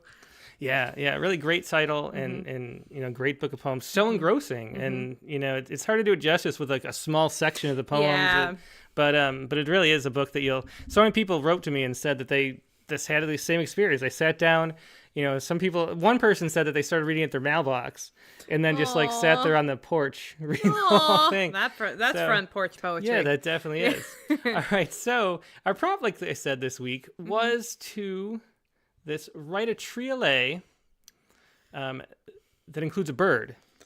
All right. So what did you have for us? Well, as you know, because I wrote this on my laptop in bed last night right by you, I had to go ahead and make it a hyphen. So sorry, everyone. Again. Yeah, that is, Katie. It's like a... I did. I finished the poem and I was like, all right, it's a hyphen. And Tim was like, really? Yeah. I knew it was coming though, because Katie loves hyphen. But I do. The haiku community is great. You publish that stuff in the old haiku journals. You should. Well, I think it was a fun experiment, and I love the getting to play with the title and then adding the haiku at the end, and yeah. So anyway, let's go ahead and read the poem. Yeah, at go this ahead. Point. Here we go. Construction zone. Circling, the cranes extend their wings. To fly around is to see that nothing ends. Skip stones on the pond make rings. Circling the cranes, their white wings feathering the strings of floating violins. Just then the sun descends, circling the cranes. Light extends wings. We fly around bends. See that nothing ends. Pouring the foundation, I do. Yeah, love that haiku at the end especially. And that construction zone, it's fun knowing exactly where that came from. Yeah. It's that we ride our bikes around and they're building a new hotel. And so watching all those cranes work. Yeah, and I was really trying to make it work for cranes as birds and cranes as, construction cranes. So... Yeah, well, it definitely does, and really fun. And so that form, we should tell people if they don't know what a triolet is, maybe. I mean, if you had the week to Google it, if you didn't know, but for those listening, so it's an 8-line French form, not usually a hyphen, although anything can be a hyphen. and so there's this repetition pattern. The first line becomes the fourth line, and the seventh line, and then the second line is repeated at the very end too. So you have very few, original lines after that one line. You have to somehow make it have the same movement as a poem. But I love that you can play with them still, right? And so this is the first, I hope it counts as a successful triolet that I've written. And I really am fascinated by, moving lines around that are so right by each other. I'm going to be writing more. I found it really fun. I enjoyed it more than I thought I was going to be honest. Yeah. And as you pointed out, I think, very rightly, there's no like great, the one great triolet. Yeah, it's English, not like anyway. a villanelle where everyone thinks of One Art by Elizabeth Bishop. Like, I feel like the slot is open, probably going to be filled by someone on the prompt lines Probably, tonight. yeah. I was looking, the best triolets I could find were by Wendy Cope, I think. She has a lot of funny ones. It lends itself to humor a lot, so it's nice. Yeah. And those are some of my favorite, but it's hard to find good ones. That Sandra McPherson one's really good too. Yeah, She calls it triolet, I think. Yeah. And she varies it so much. But there's no like One Art version. Quintessential thing, which is a shame. I think that the form will take off more once there is. Yeah, that's a good point. Yeah. All right, so construction zone was yours, and of course I then couldn't use cranes because we drive around. There's egrets and cranes all over this lake. We ride our bikes around, and the hotel that they're building. That's the thing with writing the poem first. I claimed the cranes. She claimed the cranes, We so I had to could've go written all the with a different experience from the same journey, though. Let's say. So here's mine, and this is called Triolet for Our Glasses. Oh, that's funny because I'm wearing glasses tonight. There you go. And you normally. usually don't. I usually know. don't. Yeah. Yeah, that is weird. Okay, so Triolet for Our Glasses. Look out there. Is that an eagle? No, it's just another duck. We are an optimistic people, though. Look out there. Is that an eagle? No, cormorant or wayward seagull show can fool us from our luck. Look out there. Is that an eagle? No, it's just another duck. So we do. That's one thing I noticed. We both have this tendency to want to see, because you wanted there to be a nice swan the other day. Yeah, and I was like, is that a swan? I think it's a swan. We don't No, have swans. we don't have swans. There's a duck, and I thought there was a bald eagle, and it was just one of those. What's the Muscovy ducks, the yeah. ugliest ducks in the world. They are, but from a distance, so there's with the rosy colored glasses though, they can be whatever you want them to be. That's All great. right. I enjoyed that. So that is the triolet of mine. Let's see what everybody else has this week. Let's go first to Carla Schwartz. Hey, Carla. Carla, are you there? Oh, you're on mute. Sorry. Can you hear There me you now? go. Yeah. Oh, Hi. Sorry. Hi. And what a great night so far. And yes, I wrote this triolet, and I wrote it with a perspective that I was kind of writing from the scientific method, if you'd like. I kind of have a premise and then observation alternating.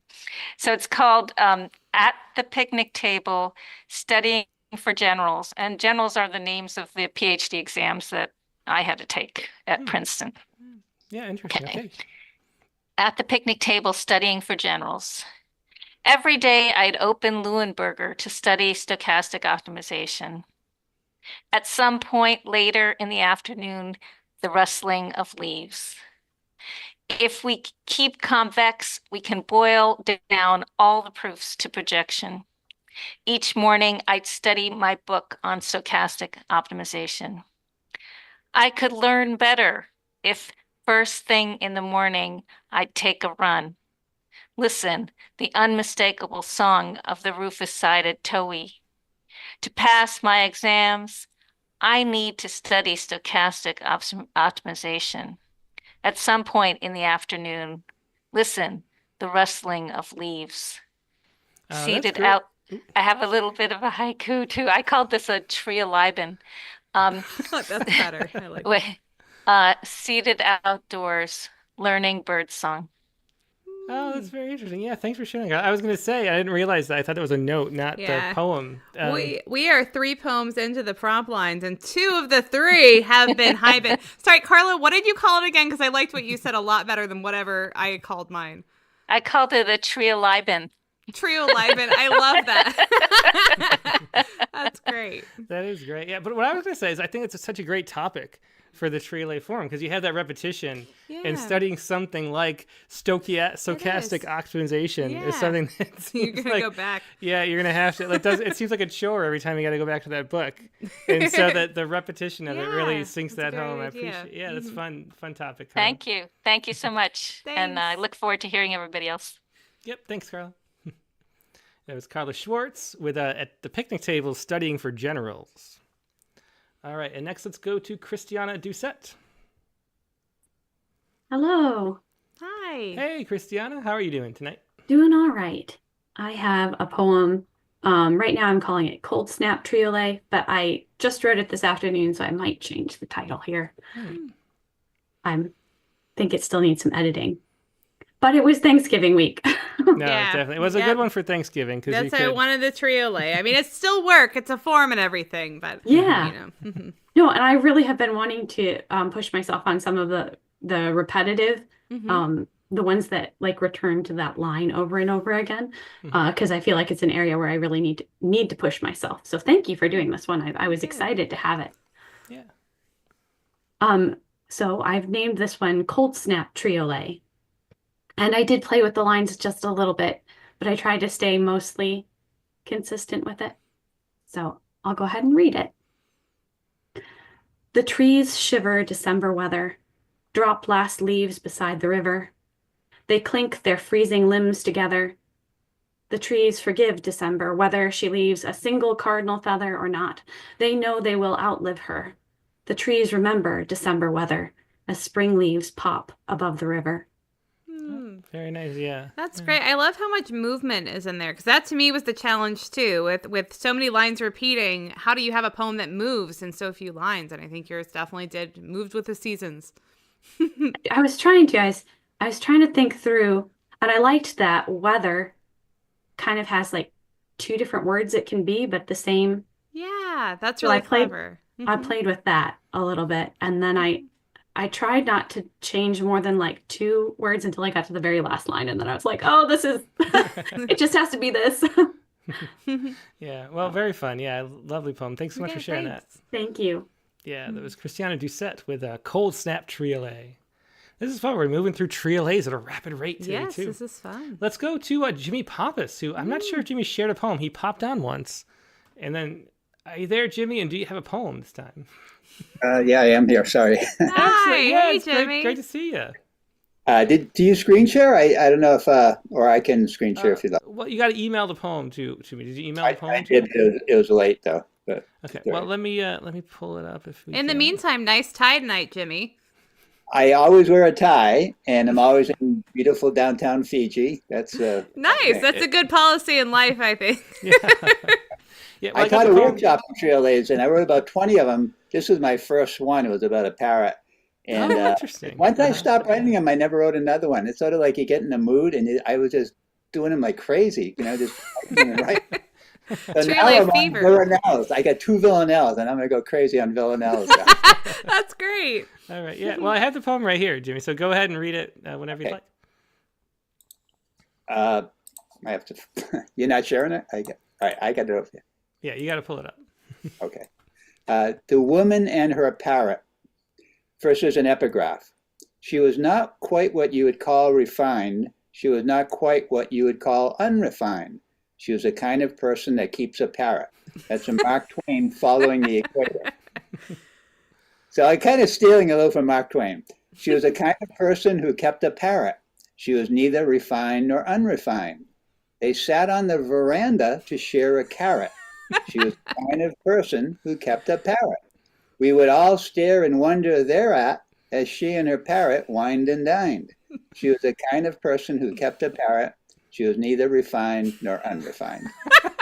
It's really fun, Jimmy. Oh, Yeah, that's thanks so much great. for sharing that. That's so fun. Yeah, thanks, Jimmy. Always a pleasure. Thanks. Yeah, and that was Jimmy Pappas with The Woman and Her Parrot. And Jimmy Pappas is also a Rattlecast Prize winner for falling off the Empire State Building. Yes. Mm-hmm. So I think we've had, how many Traffic Prize winners? Like 30 at this point, I think, 33, 32. And 3 of them on the show, because we got the Nice. Sky Mall, of course, and Right. Jimmy Pappas, Mm-hmm. and then Hansel and Gretel Get the Word on the Street, which was Al Ortolani. So we're really a chapbook. It's a chapbook Nice. prize night, which is Yes. great because the deadline is coming up for the Rattle Chapbook Prize next month. We have 6 weeks to put your It's manuscript next together. month now. Wow. It really is next month already. Yeah. Mm-hmm. So anyway, yeah. Well, great. Also enjoy that Mark Twain. I love Mark Twain. And that quote I've never heard before, so that was yeah, wonderful. well, so many great Yeah. quotes. Mm-hmm. So clever. Let's go to Siobhan Brownlee next. Hello, hello. Hi. Hey, Siobhan, great to see you. Okay, so mine's a bit historical because I found out that the triolet started in the Middle Ages in France, but the first English triolet was done by a Benedictine monk who was probably English, but he was living in France at a monastery in the north east of France. However, poetic license, I transposed it to a monastery which is quite near where I live, called Solem, because my partner and I had been thinking of doing a retreat at that monastery until we found about the rules and regulations, which we didn't quite like. So the rule that we didn't like was that if you want to do a retreat, that is, live in the monastery, you have to be a man. And so then we got so we got to thinking about whether I could potentially pass as a man, to what extent my face is masculine, and it got into a funny conversation. But the rule that we didn't mind was about what they can eat. They're only allowed to eat animals that have 2 legs or fewer, which means they only eat fish and birds. So that was actually quite good for the poem, that I could have birds in it. So here it is. The Benedictine monks of Solem in the 17th century devised the triolet. Retreats today are restricted to men. The Benedictine monks of Solem eat fowl, but forbidden is the sightly hen. Oh, I'll cut my hair, dress unisex, and pray that the Benedictine monks of Salem in our century will revise the triolet.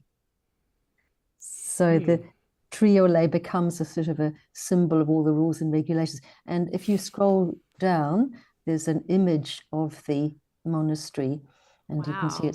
it's quite big.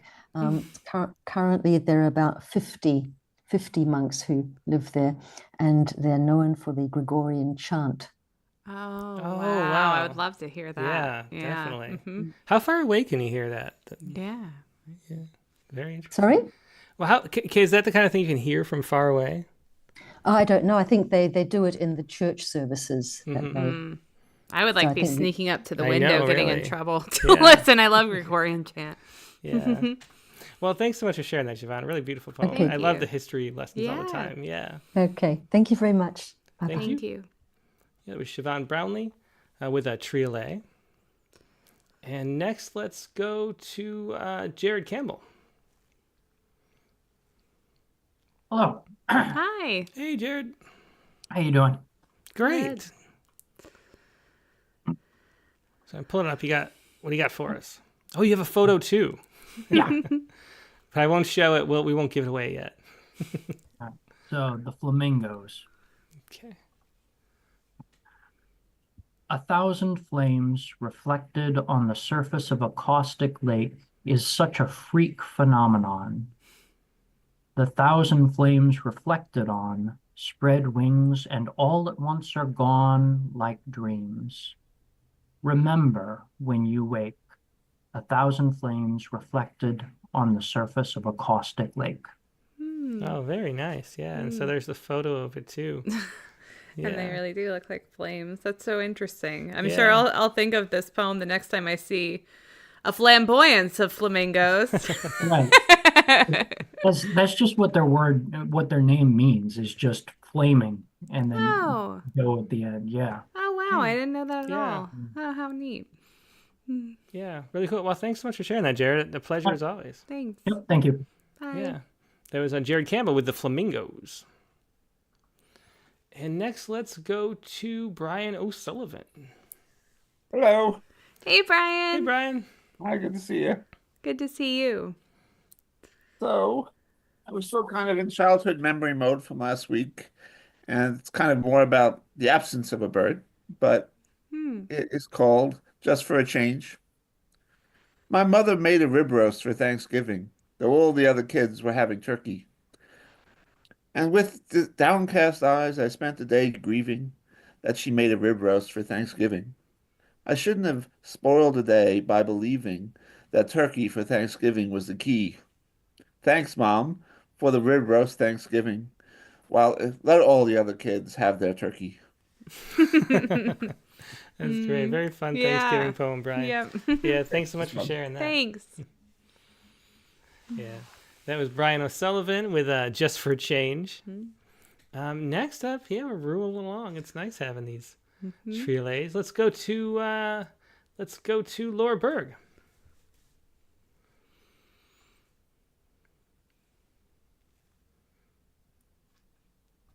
Oop. Hi. Hey, Hi, Laura. Yeah, great to see you.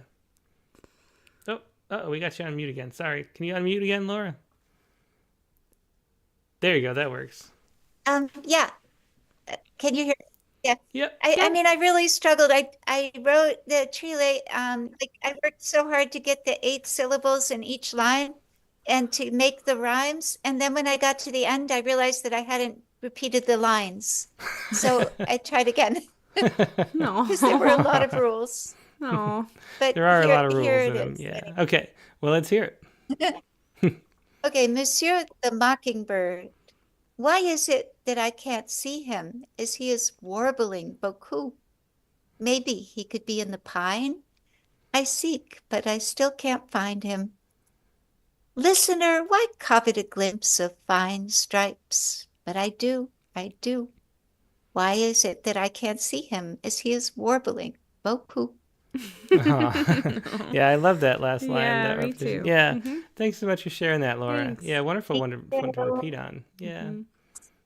Yeah. That was Monsieur the Mockingbird. by Laura Berg. And next, let's go to Hammett Mullock. Hi there. Hey, Hammett. Hey, Hammett. Hey, nice to see you. I really enjoyed this. I wish there was an extra line, though. I wanted to keep going. Well, you could hypen it up. That's true. That's true. But I was very happy to be introduced to the form. Okay, mine is Nightbirds. On days the sun cannot be seen, I walk amongst my feathered friends. Not swift or finch or peregrine.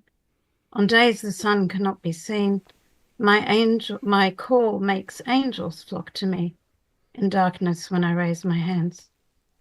On days the sun is dimmed, my plea is walk with me, my feathered friends. Oh, yeah, that's another lovely one. I really do. The form, I know the tightness of it makes it really stand out. When you get the key is to get some sense of movement, and once you do it works. That was a great rhyme with the scene peregrine. That is very nice. Yeah, well, thanks so much for sharing that, Hammett. Thanks. Yeah, it's Hammett Mullock with Nightbirds. You're liking the form now. To write, it's one of my, because it goes as far into that like poetry as a puzzle thing, like the A. Stallings mode, which is just the opposite of my usual mode. Yeah. So it's fun to play with it. But like, if I'm writing like in iambic pentameter or something, it's like a sonnet, I can still get in the rhythm of it. Yeah. But this is like, yeah, we were talking about that it's too. Like piecing it together. Like, I was talking about it as micro flow. Like instead of being in flow for the whole poem, you're like for the line when you're doing a new line or like so. And I like that. To me, that harkens more on haiku and how I'm feeling when I write haiku, like less intensely, but still. Yeah. Well, definitely there's a meditative space that you get into, and it's but doing puzzles and piecing things together is a sort of a different kind of rhythm. That's just a little not as fun to me as the other kinds, but I enjoyed it though. It was fun. All right, let's go next to Chelsea McClellan. Hello. Hi, Chelsea. So my poem is about or references the killdeer. I guess it's about the killdeer, which I shared a picture of if if you want to see it. This is the one from our garden that visits us every year. And the interesting thing to me about them is that the male and female look very much the same. They both have the 2 rings around the neck, and they both take turns sitting on the nest. Oh, okay. So my poem is called We're Not So Different. The killdeer wears 2 rings around her neck, attached to vines that grow in 2 directions. One tethers to the soil beneath her eggs. But the killdeer wears 2 rings around her neck, and the second drags her farther from the nest to pack, to cook, to break a wing, protect them, while the other sits, 2 rings around his neck, attached to vines that grow in 2 directions. Yeah, another great use of the form. Oh, that's really neat. Yeah, I think too, if I didn't know we were doing, it almost feels like a palindrome in some way, how you twisted that. Like if I didn't know we were talking about triolets, I might think there's something there that's repeating. What's going on? It feels almost like, and then it comes around full circle, like a palindrome almost feels like. Yeah. Yeah, that's a good point. Yeah. That was neat. And I learned about a new bird, so I'm doubly happy here. Yeah. I should show the bird again at the very... at the end so you can of see it, the 2 rings around the neck, yeah, too, that which is is a wild-looking bird. Yeah, I never knew what a killdeer is. Yeah. You see it in poems and books and stuff, and I had no idea what it actually was. Yeah. So thanks for sharing that, too. I learned. Yep. Good night. Thanks. Good night. That was Chelsea McClellan with We Are Not So Different. It's like a zebra bird. It is, yeah.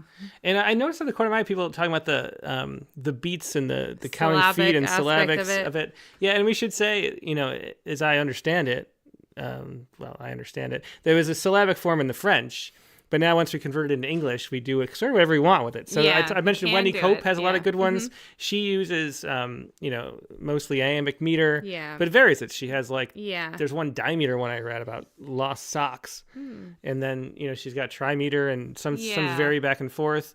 and then others are just not metered at all, and that's you Yeah. can sort of do whatever you Yeah, want with it. it's There's kind of no- like inspired more for the shorter lines as opposed to the full Yeah. page length lines, but Mhm. still wouldn't be straying as much as an American sonnet strays. So. That's true.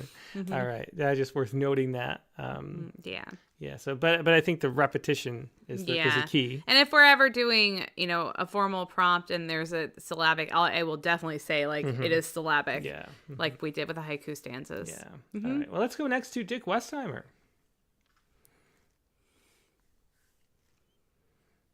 I was just counting the iams in my poems.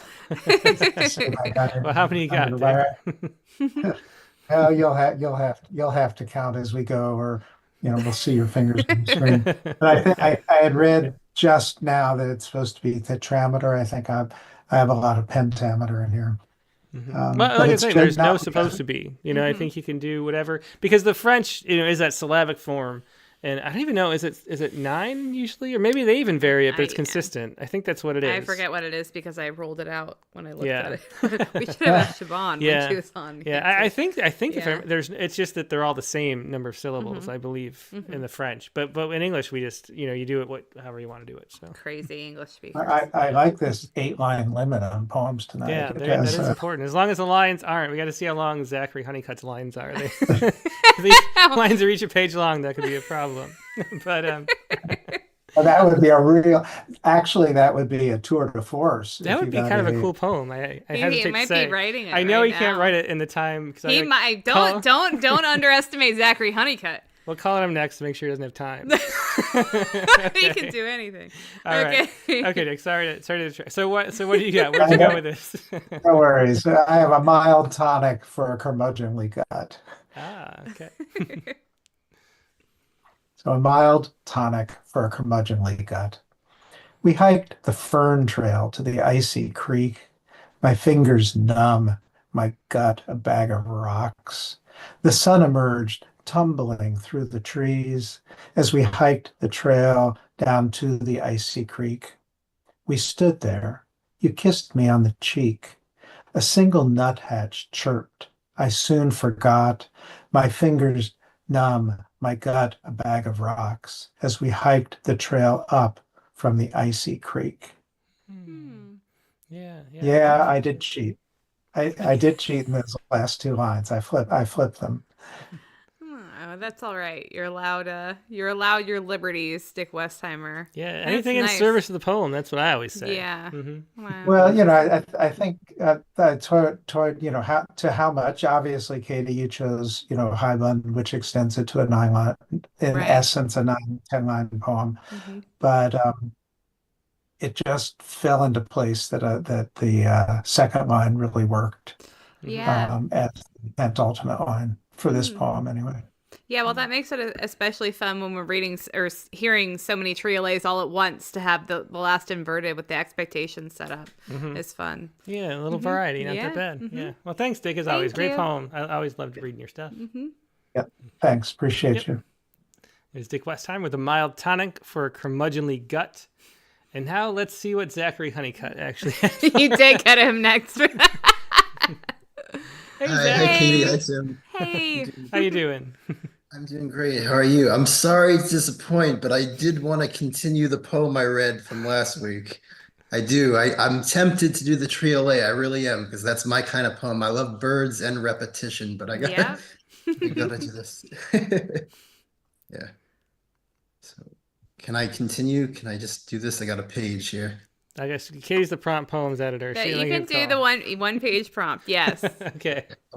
I'm doing exactly a page. All right, I'm going to continue right from where I left off. Okay. The Election from a Christian Perspective, Part 2. Like the devil himself, I think that's what he's doing in America. That's what the roaring lion does as he slinks underneath the soil of the hearts of the uncivilized, civilized people in 2024, going forward backwards, making life a chore for anyone whose ideas are different or unique or challenging, for the young old soul whose Christian views seem outdated, for those who've never had a relationship with God, For those who've had some trouble paying their bills or buying groceries or gas, or for the liberals or conservatives whose own families disinherited them at Thanksgiving or Christmas.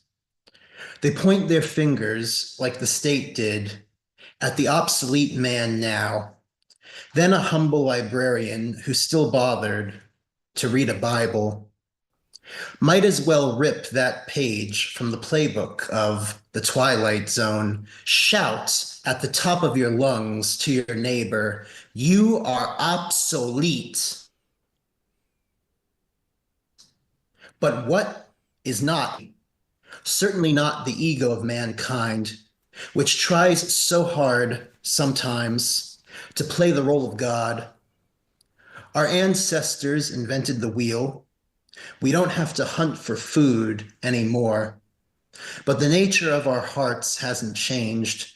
We gossip on Facebook, on X, and now, after the moon, we may be sending men to Mars, but we still can't control the will of our tongues, the ire of our hardened hearts, the ego that makes war in our own streets, homes, with and against the people we love.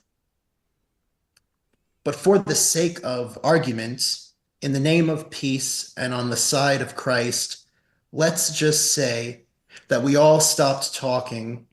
We all stopped typing down our opinions in our air-conditioned homes, and we fought in a brutal hand-to-hand war with each other, a hypothetical Armageddon in our own neighborhoods.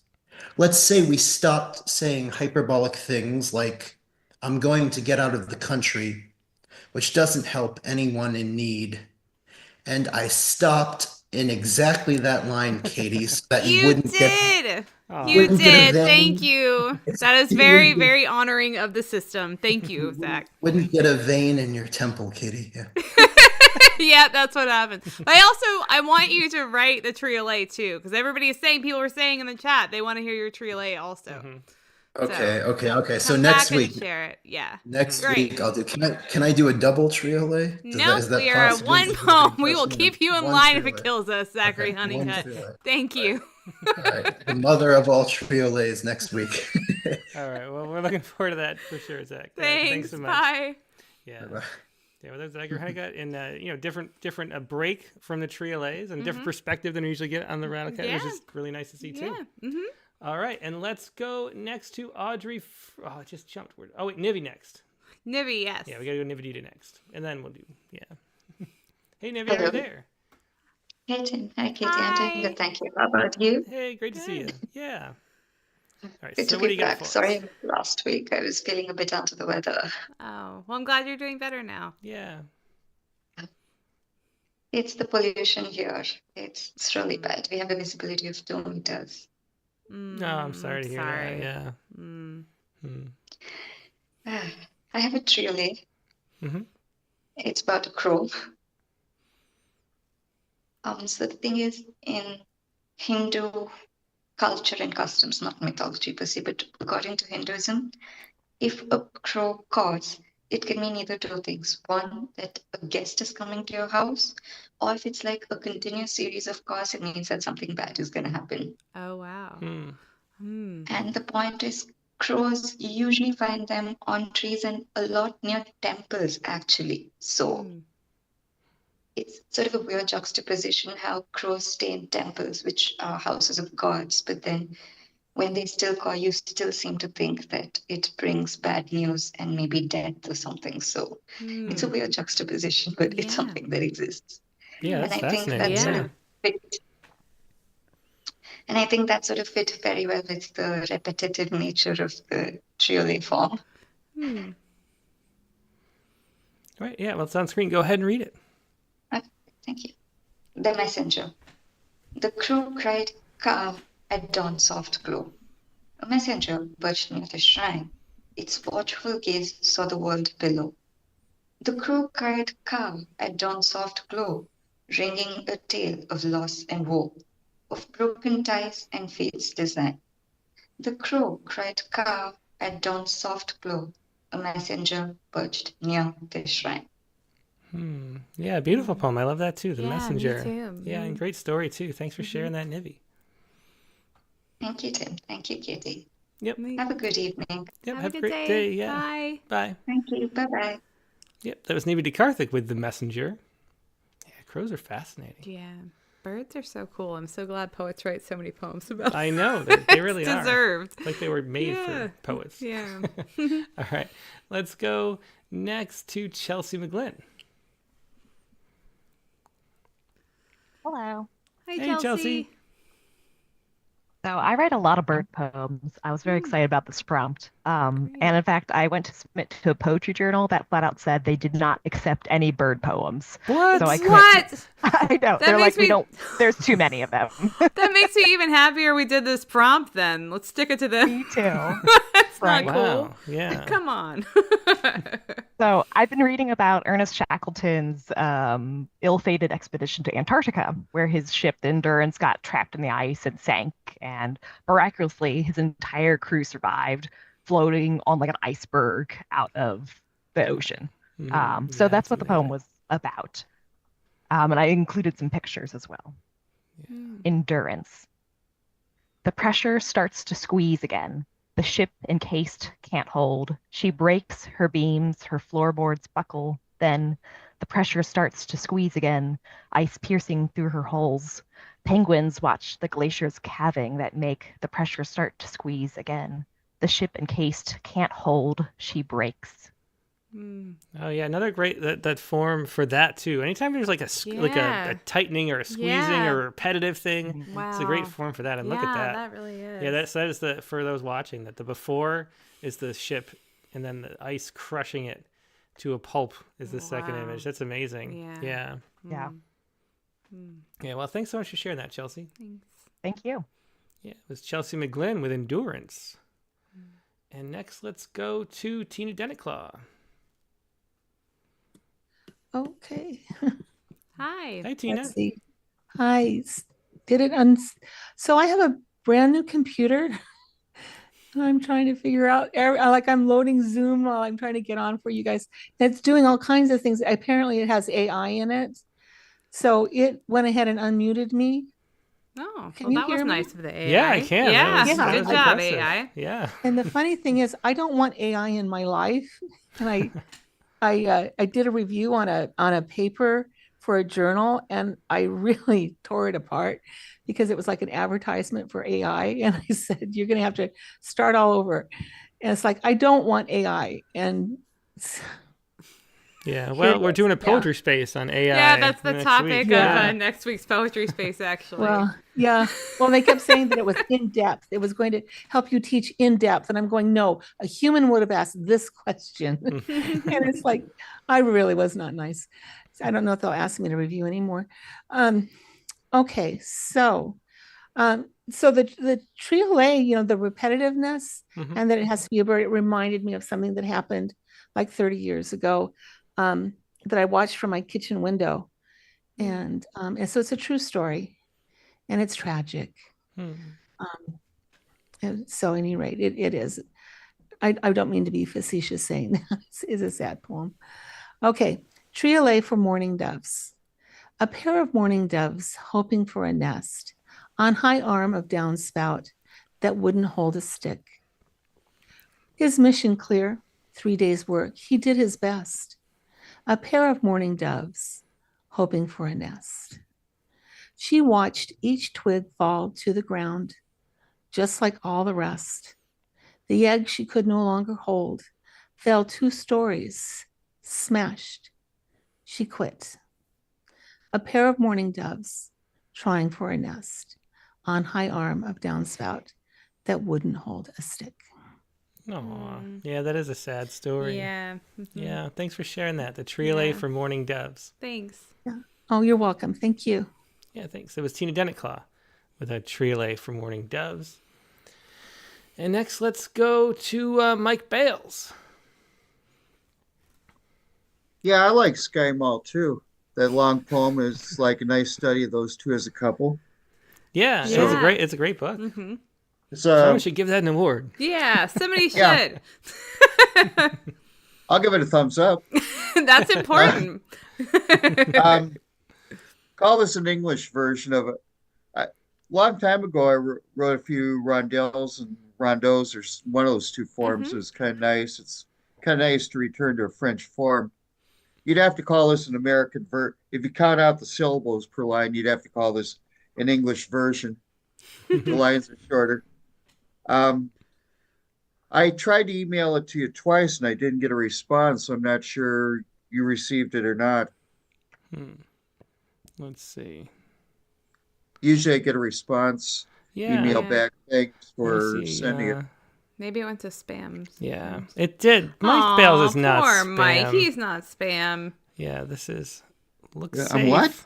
It's saying that your message seems dangerous. Well, Mike Bales, are you dangerous? The power of the poetry is dangerous. It looks safe. It's not I even don't letting me know. click look safe anyway. We'll fix this, Mike. Don't worry. We believe in you. Maybe We it's the trust AI. you. Okay. I'm safe, everyone. This is called Robin. I hear your cry, the morning embraced. You yearn for the sky. I hear you cry and see you fly. I see your grace. I hear your cry, the morning embraced. Oh, very interesting. It was Robin, and the most concise, condensed one we've seen. Definitely. Yeah, thanks so much for sharing that, Thanks. Mike. Okay, thanks. Thanks, Yeah, Mike. Mike Bales with Robin, and there's the button, not spam. Not spam. Wait, look at it. I'm clicking. It's not. I mean, it seems so odd that that's the one too, with no dangerous words. That's called Robin. Yeah, really. It's like too tame. This must not. I know. This is too suspiciously sweet. No. Okay. Let's see. Let's go to Audrey Friedman next. Hello. Hey, Audrey. These have been fun. Yeah, they definitely have. Okay. Here we go. Avian psychotherapy. Blue heron, on spindly legs you stand, glaring at your own reflection. That face is yours. Please understand. Blue heron on spindly legs, you stand mired where the water meets the land. That bird won't compete for confections. Blue heron on spindly legs, you stand terrified by your own reflection. That is great. I love the title too, Avian Psychotherapy. Yeah. I really do. I love that the going with terrified in the last line is great. That's really nice.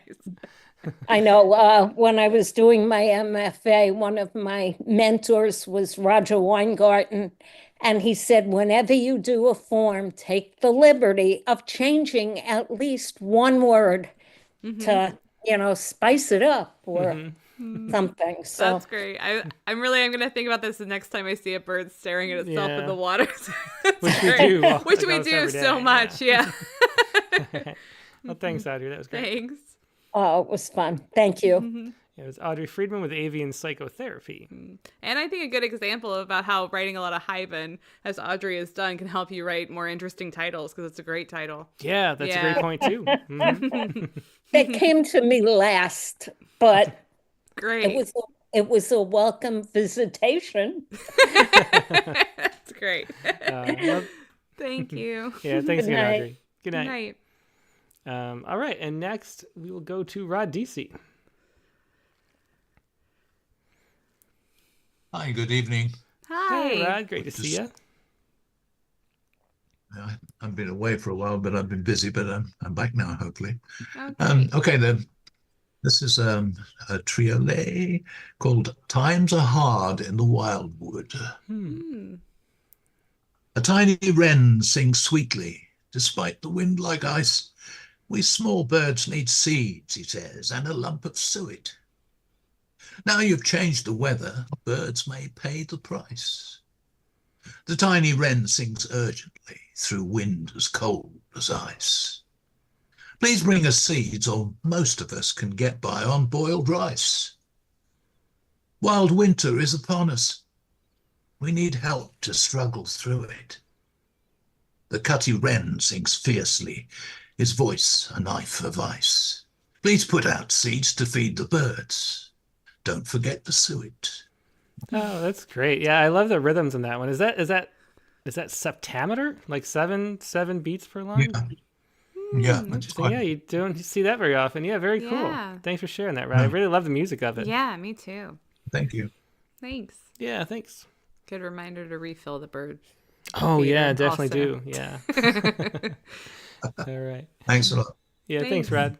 Yeah, that was Times Are Hard in the Wildwood by Rob DC. Let's go to Jeremy McKay.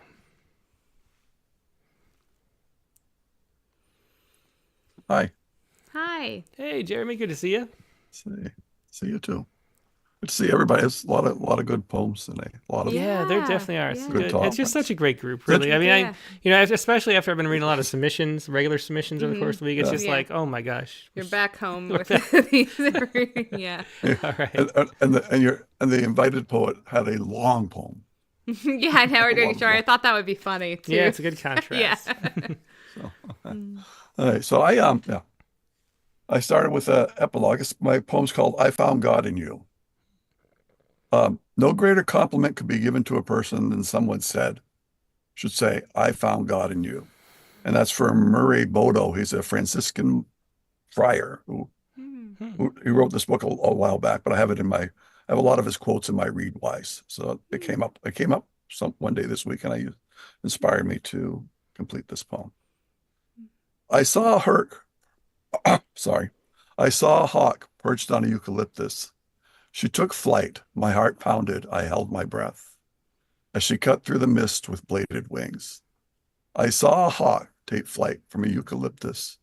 She ruled her valley, a self-appointed king, until they cleared a path for more humans. I saw a hawk perched on a eucalyptus. She took flight. My chest burned. My breath a heavy sigh. Oh, interesting transition there at the end. The heavy sigh. Yeah, thanks so much for sharing that, Jeremy. Thank you. Thank you. Yeah, Jeremy McKay with "I Found God in You." I like the title too. All right, let's go to Mary Keating next. Hello. How are you guys? Mary, how Hey, are Mary. you? Yeah, good to see you. It's Good been to a bit. see you. Yeah. I know. Yeah, there's a lot going on, so sorry I've missed you. But this is one of my favorite forms. Oh, great. I have to find the poem because I'm trying to like manage a lot of stuff. So it's called Nocturnal Sight. Yeah, and this is one of my all-time favorite photos too. That is quite the photo. Yeah, I've Wow. seen this Oh, it before, and is? it's just wonderful. Yeah. Wow. Because it's that, for those just listening, it's the owl flying like by, but then looking directly at the camera. Yeah. Like out of like the corner of its Cool. eye. It's one wing outstretched up. Yeah, that's really, wild. The juxtaposition. And or the faces sometimes look like hearts, don't they? Yeah. Aw, mhm. yeah. Yeah, they do. Transfigure me into an owl with the wings of gravity. When nightmares change our hoots to howls. Transfigure me into an owl. As shadows. Oh, Mary, you're breaking up a bit. Do you want to, hey, Mary, you're breaking up a good amount. Yeah. Do you want to turn off your camera and maybe read it again since it's short Yeah. anyway? Yeah. Oh yeah, okay.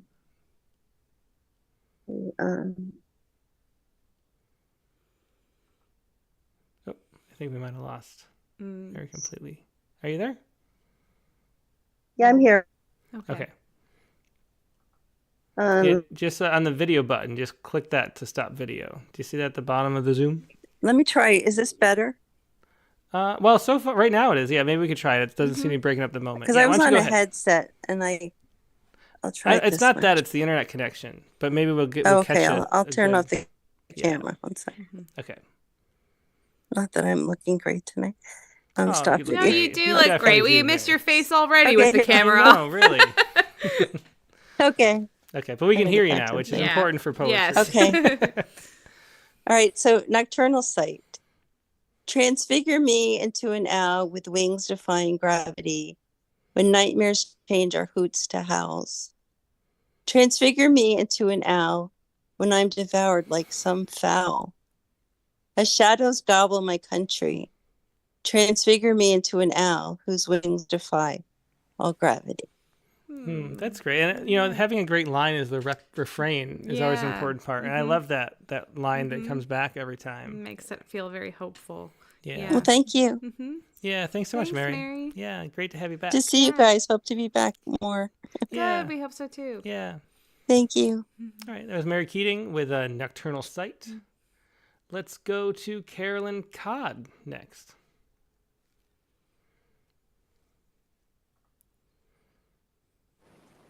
Hello. Hi, Carolyn. Hi. Hi.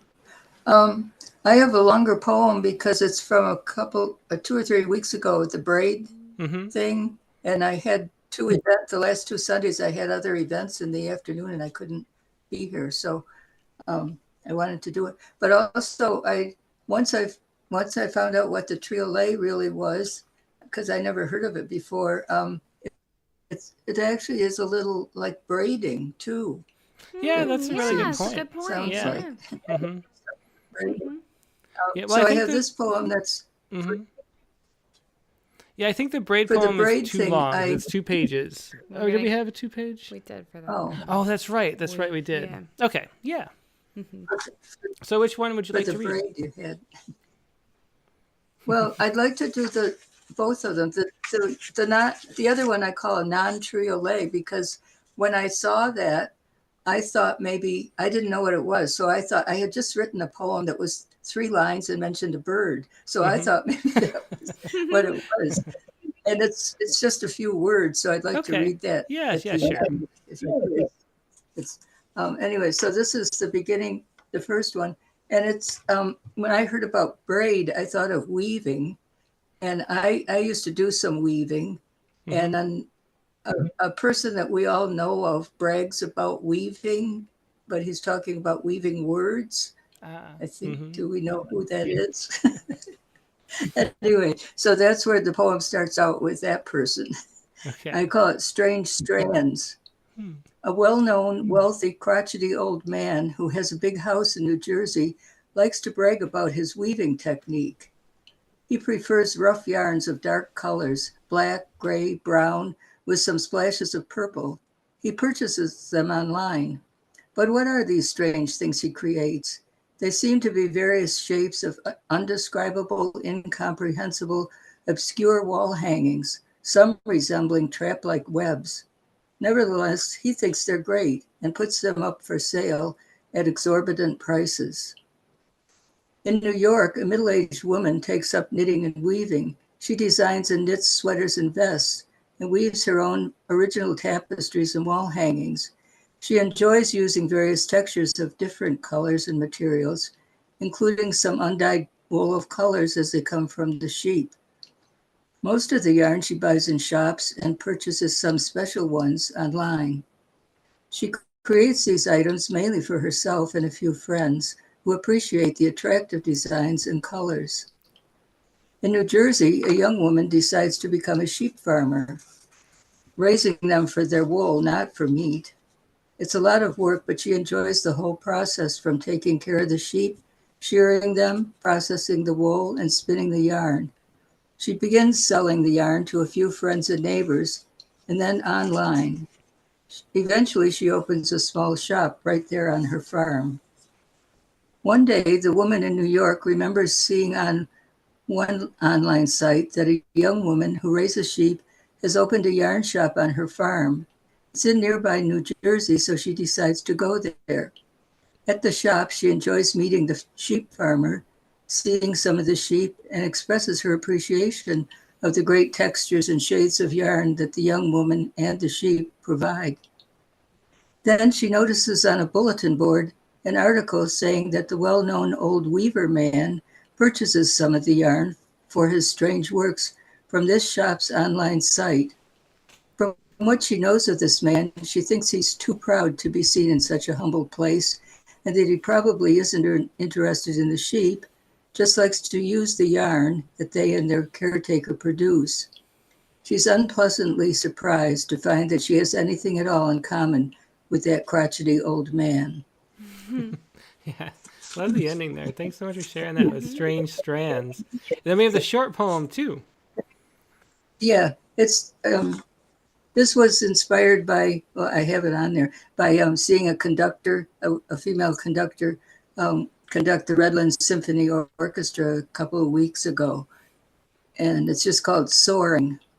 The conductor became an eagle. She spread her wings and the orchestra took off.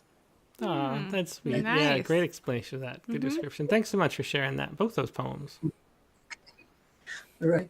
Thank you. Yeah, thanks, Carolyn. Thanks. That's Carolyn Codd. And that braid, of course, was the prompt for a couple weeks ago, right? Or just last week? Last 2 weeks ago. 2 weeks ago. Yeah, and that's to weave the poems back and forth. So, yeah. So let's go next to Bishwajit Mishra. Hello. Hey, Tim and Katie. Can you hear me? Hey, Biz. Yeah, great to see you. Still traveling, good to huh? see Yeah, we can catch you again. And so it's early in the morning, or not early, but a reasonable time. It's about 8:49. Yeah. So, Yeah, so what part of India are you in now? okay, I'm back in my home state. It's called Bhubaneswar, the capital of the state is called Odisha. So I came back last night from Mumbai. Oh, wow. So I'm jumping from wedding to wedding.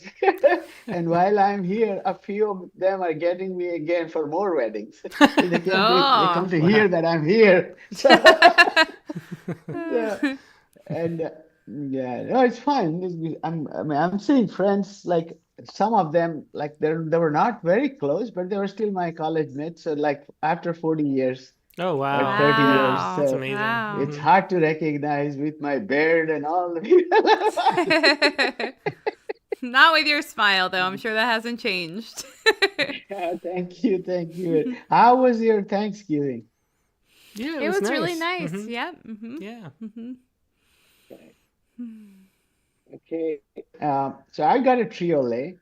But the good thing is I also was able to do a little bit of a 1 minute parasailing in Goa, which was fun.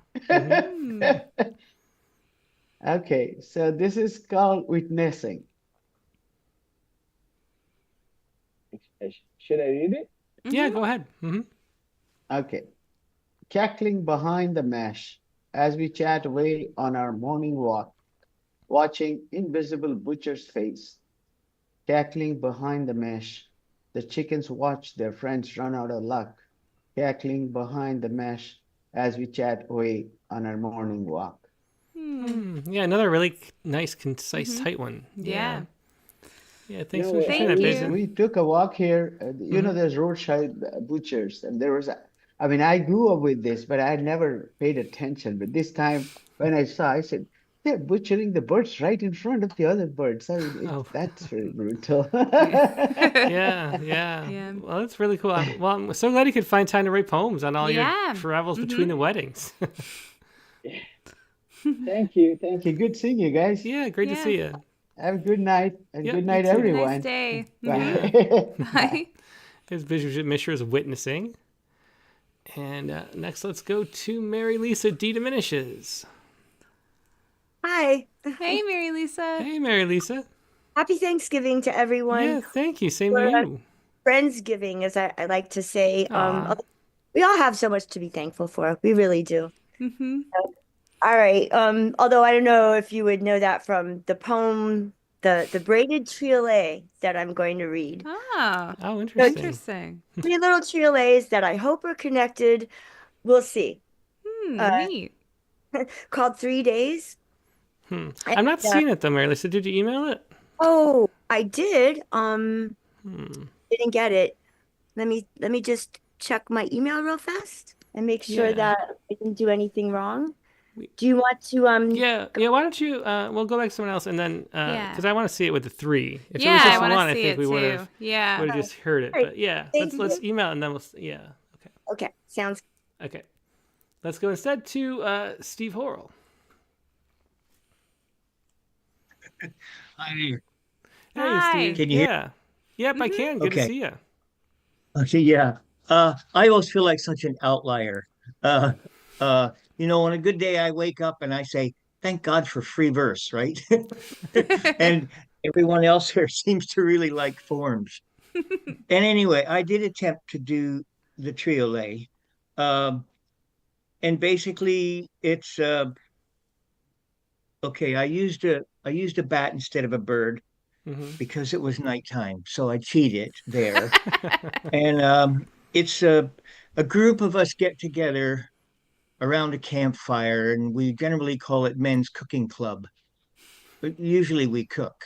Uh, but at any rate, we gather around the campfire, and during COVID, people, we kept our distance and nobody wanted to shake hands or share a joint or, anything like that.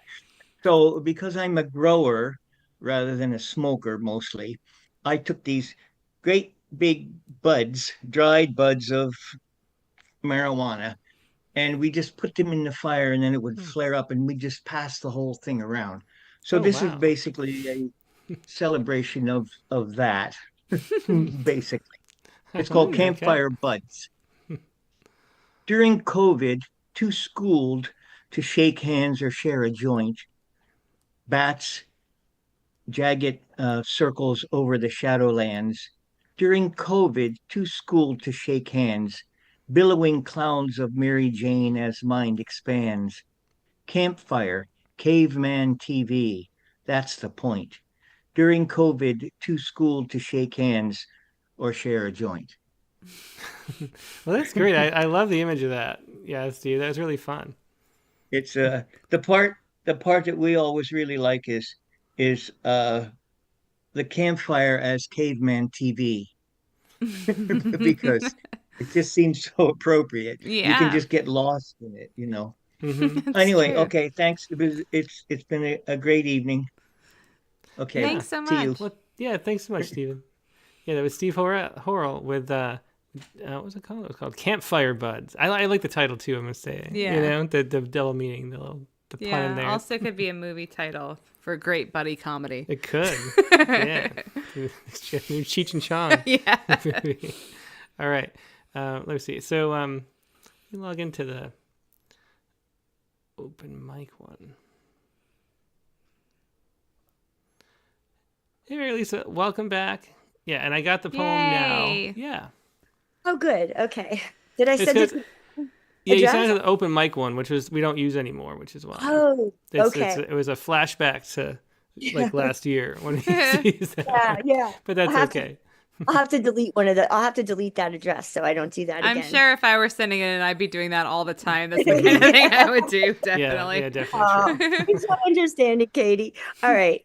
You know what I should do? I should just forward the one to the other. Yes. Problem solved. See, Problem Mary solved. Lisa, you There we saved go. everyone. It only took a year to think of that. Only a year. Thanks, Mary Lisa. Okay. All right.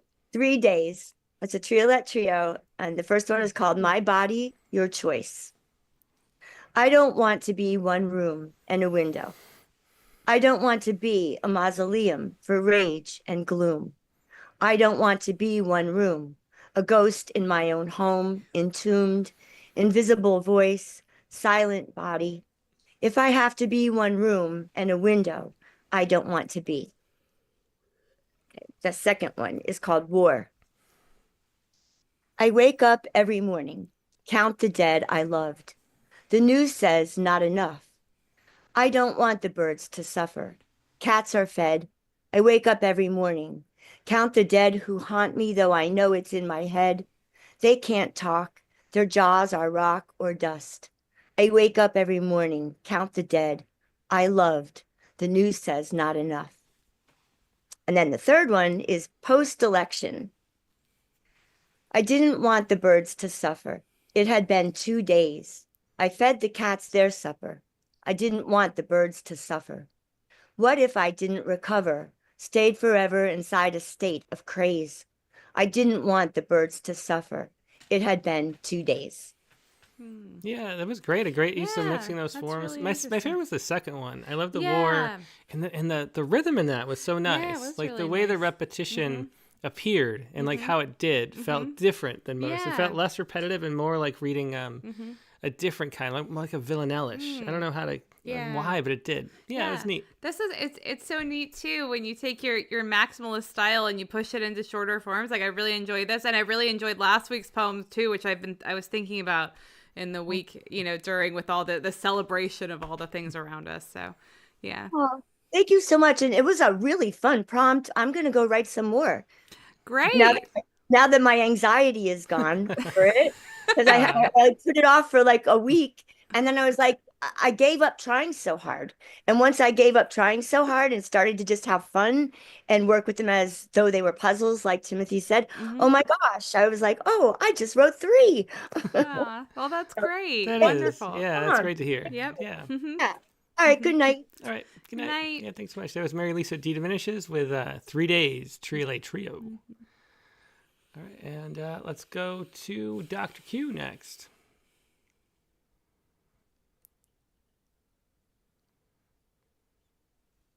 Are you there, Dr. Q? Hello. Hello. Hi. Yeah, good to see you. So, I cheated a little bit, and I didn't have 8 syllables per line. I kind of got a little wordy. Yeah. So, Well, like we said, I mean, there's really no rule to it, in English. So whatever line length you want. I think maybe the French would want you to stick with one length. But other than that, yeah, I'm not too French. Yeah, exactly. And this wasn't any kind of, I don't know what type of bird this was. And so, did you get it? Yep, I have it. Yep, go ahead Oh, whenever okay. you're ready. All right. So it's called The Chronicles of Wrist Surgery, and you can't make this up. It's not definitively attributed to a single person. So bird bowels cut loose, dropped a deuce. Now my wrist galls no longer pristine as I dined al fresco, a leisurely lunch and a birdie bird high in the sky.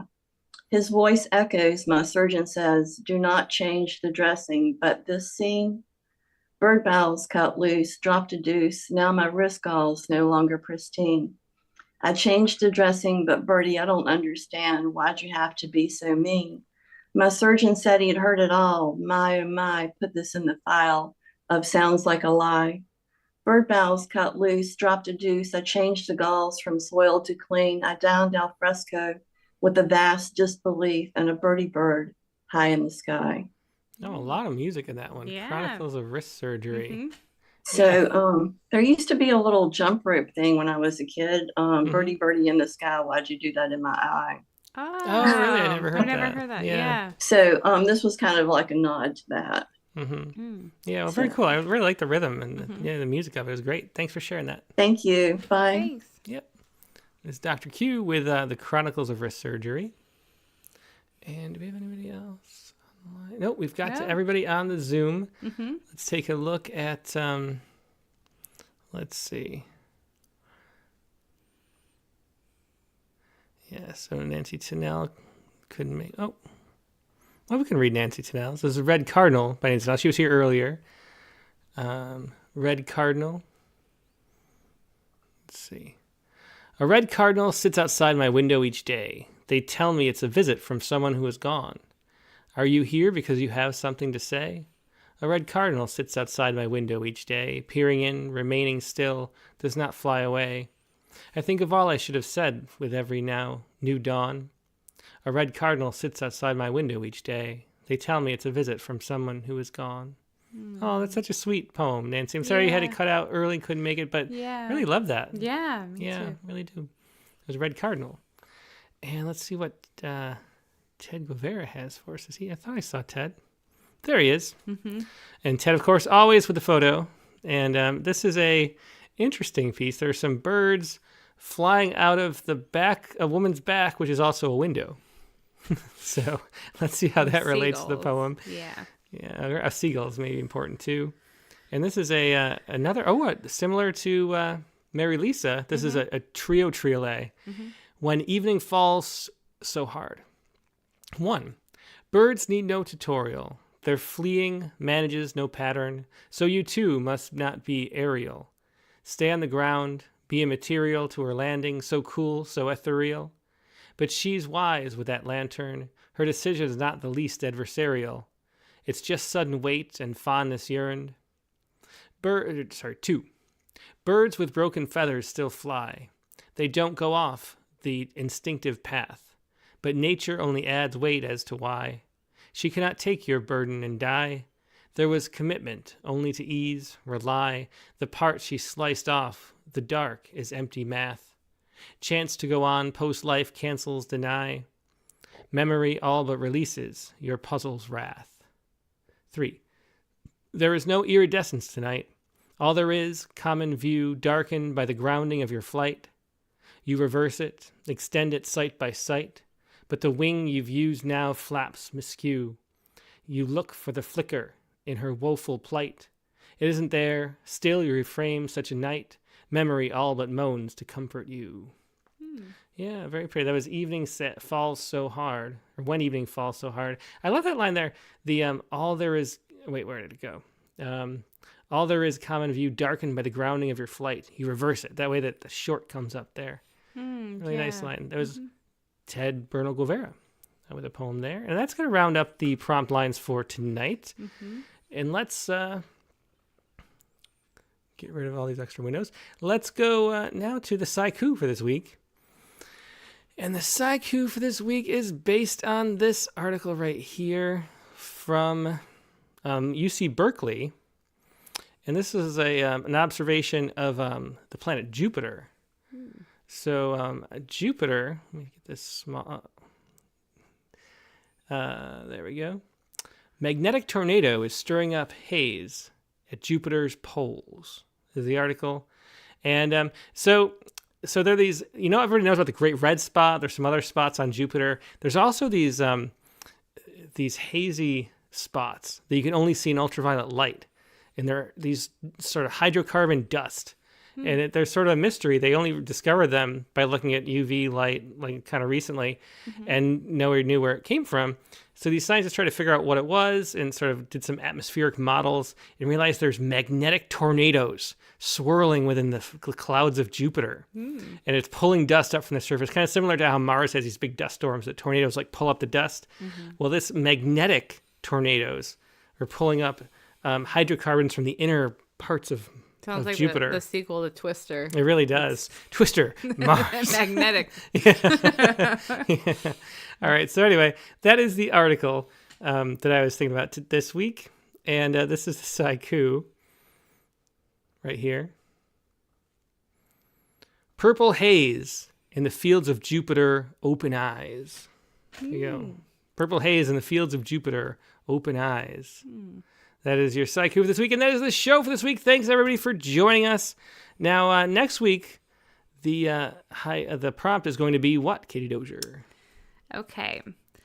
Think of a time you traveled. Write a poem that reimagines that journey, but set in a different time period. So, for example, we're flying this week. I could take that time and then imagine if we were doing that 100 years from now or something like that. Drawing off Eric Kocher's Sky Mall experience. It could be on a plane, a train, walking, any way you were getting there, journeying somewhere and reimagining it. To the kitchen? Sure, I am hoping we're not all just talking about going to the kitchen. Thanksgiving has come and gone, people. Okay. I am getting a bit hungry, and there's some leftovers Yes, there downstairs. are some leftovers downstairs. That's true. All right.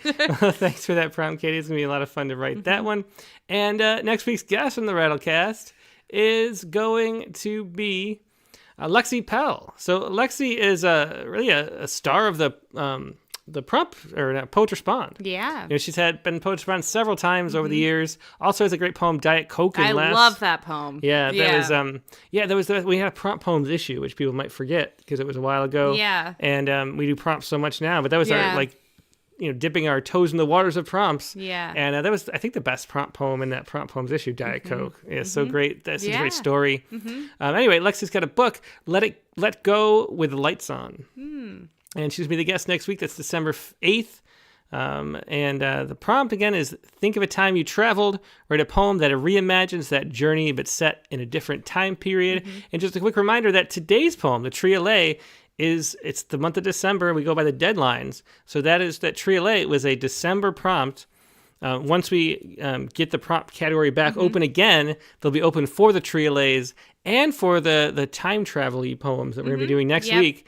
So it'll take it'll take a while because Katie's got to finish reading the poems that came in first, and then we'll open that up and we'll do the so prompt poem of hang the on month to and all those that. triolets. It will reopen. Don't send us 5 emails about it. Yeah, and also one program note. Also, I changed the time zone for Rattle to Eastern time because I got tired of Submittable showing like the deadline is 1 day late because people keep thinking if you're on the East Coast, it looks like it's like 2 a.m. on the 16th or whatever, and it's too confusing. I realized that I could just do that. Okay. So now Rattle is, even though we're on the West Coast, it's an East Coast, time zone deadline from now on. So anyway, so you're January 31st. New Year's Eve on the East Coast will be the deadline for prompt lines this week. Great. Anyway, that is the show. Thanks, everybody, for joining us. It's been a lot of pleasure. We'll see you next week for Rattlecast number 272 with Lexi Pell, Sunday, December 8th, the regular time, 8 p.m. Eastern, 5 p.m. Pacific.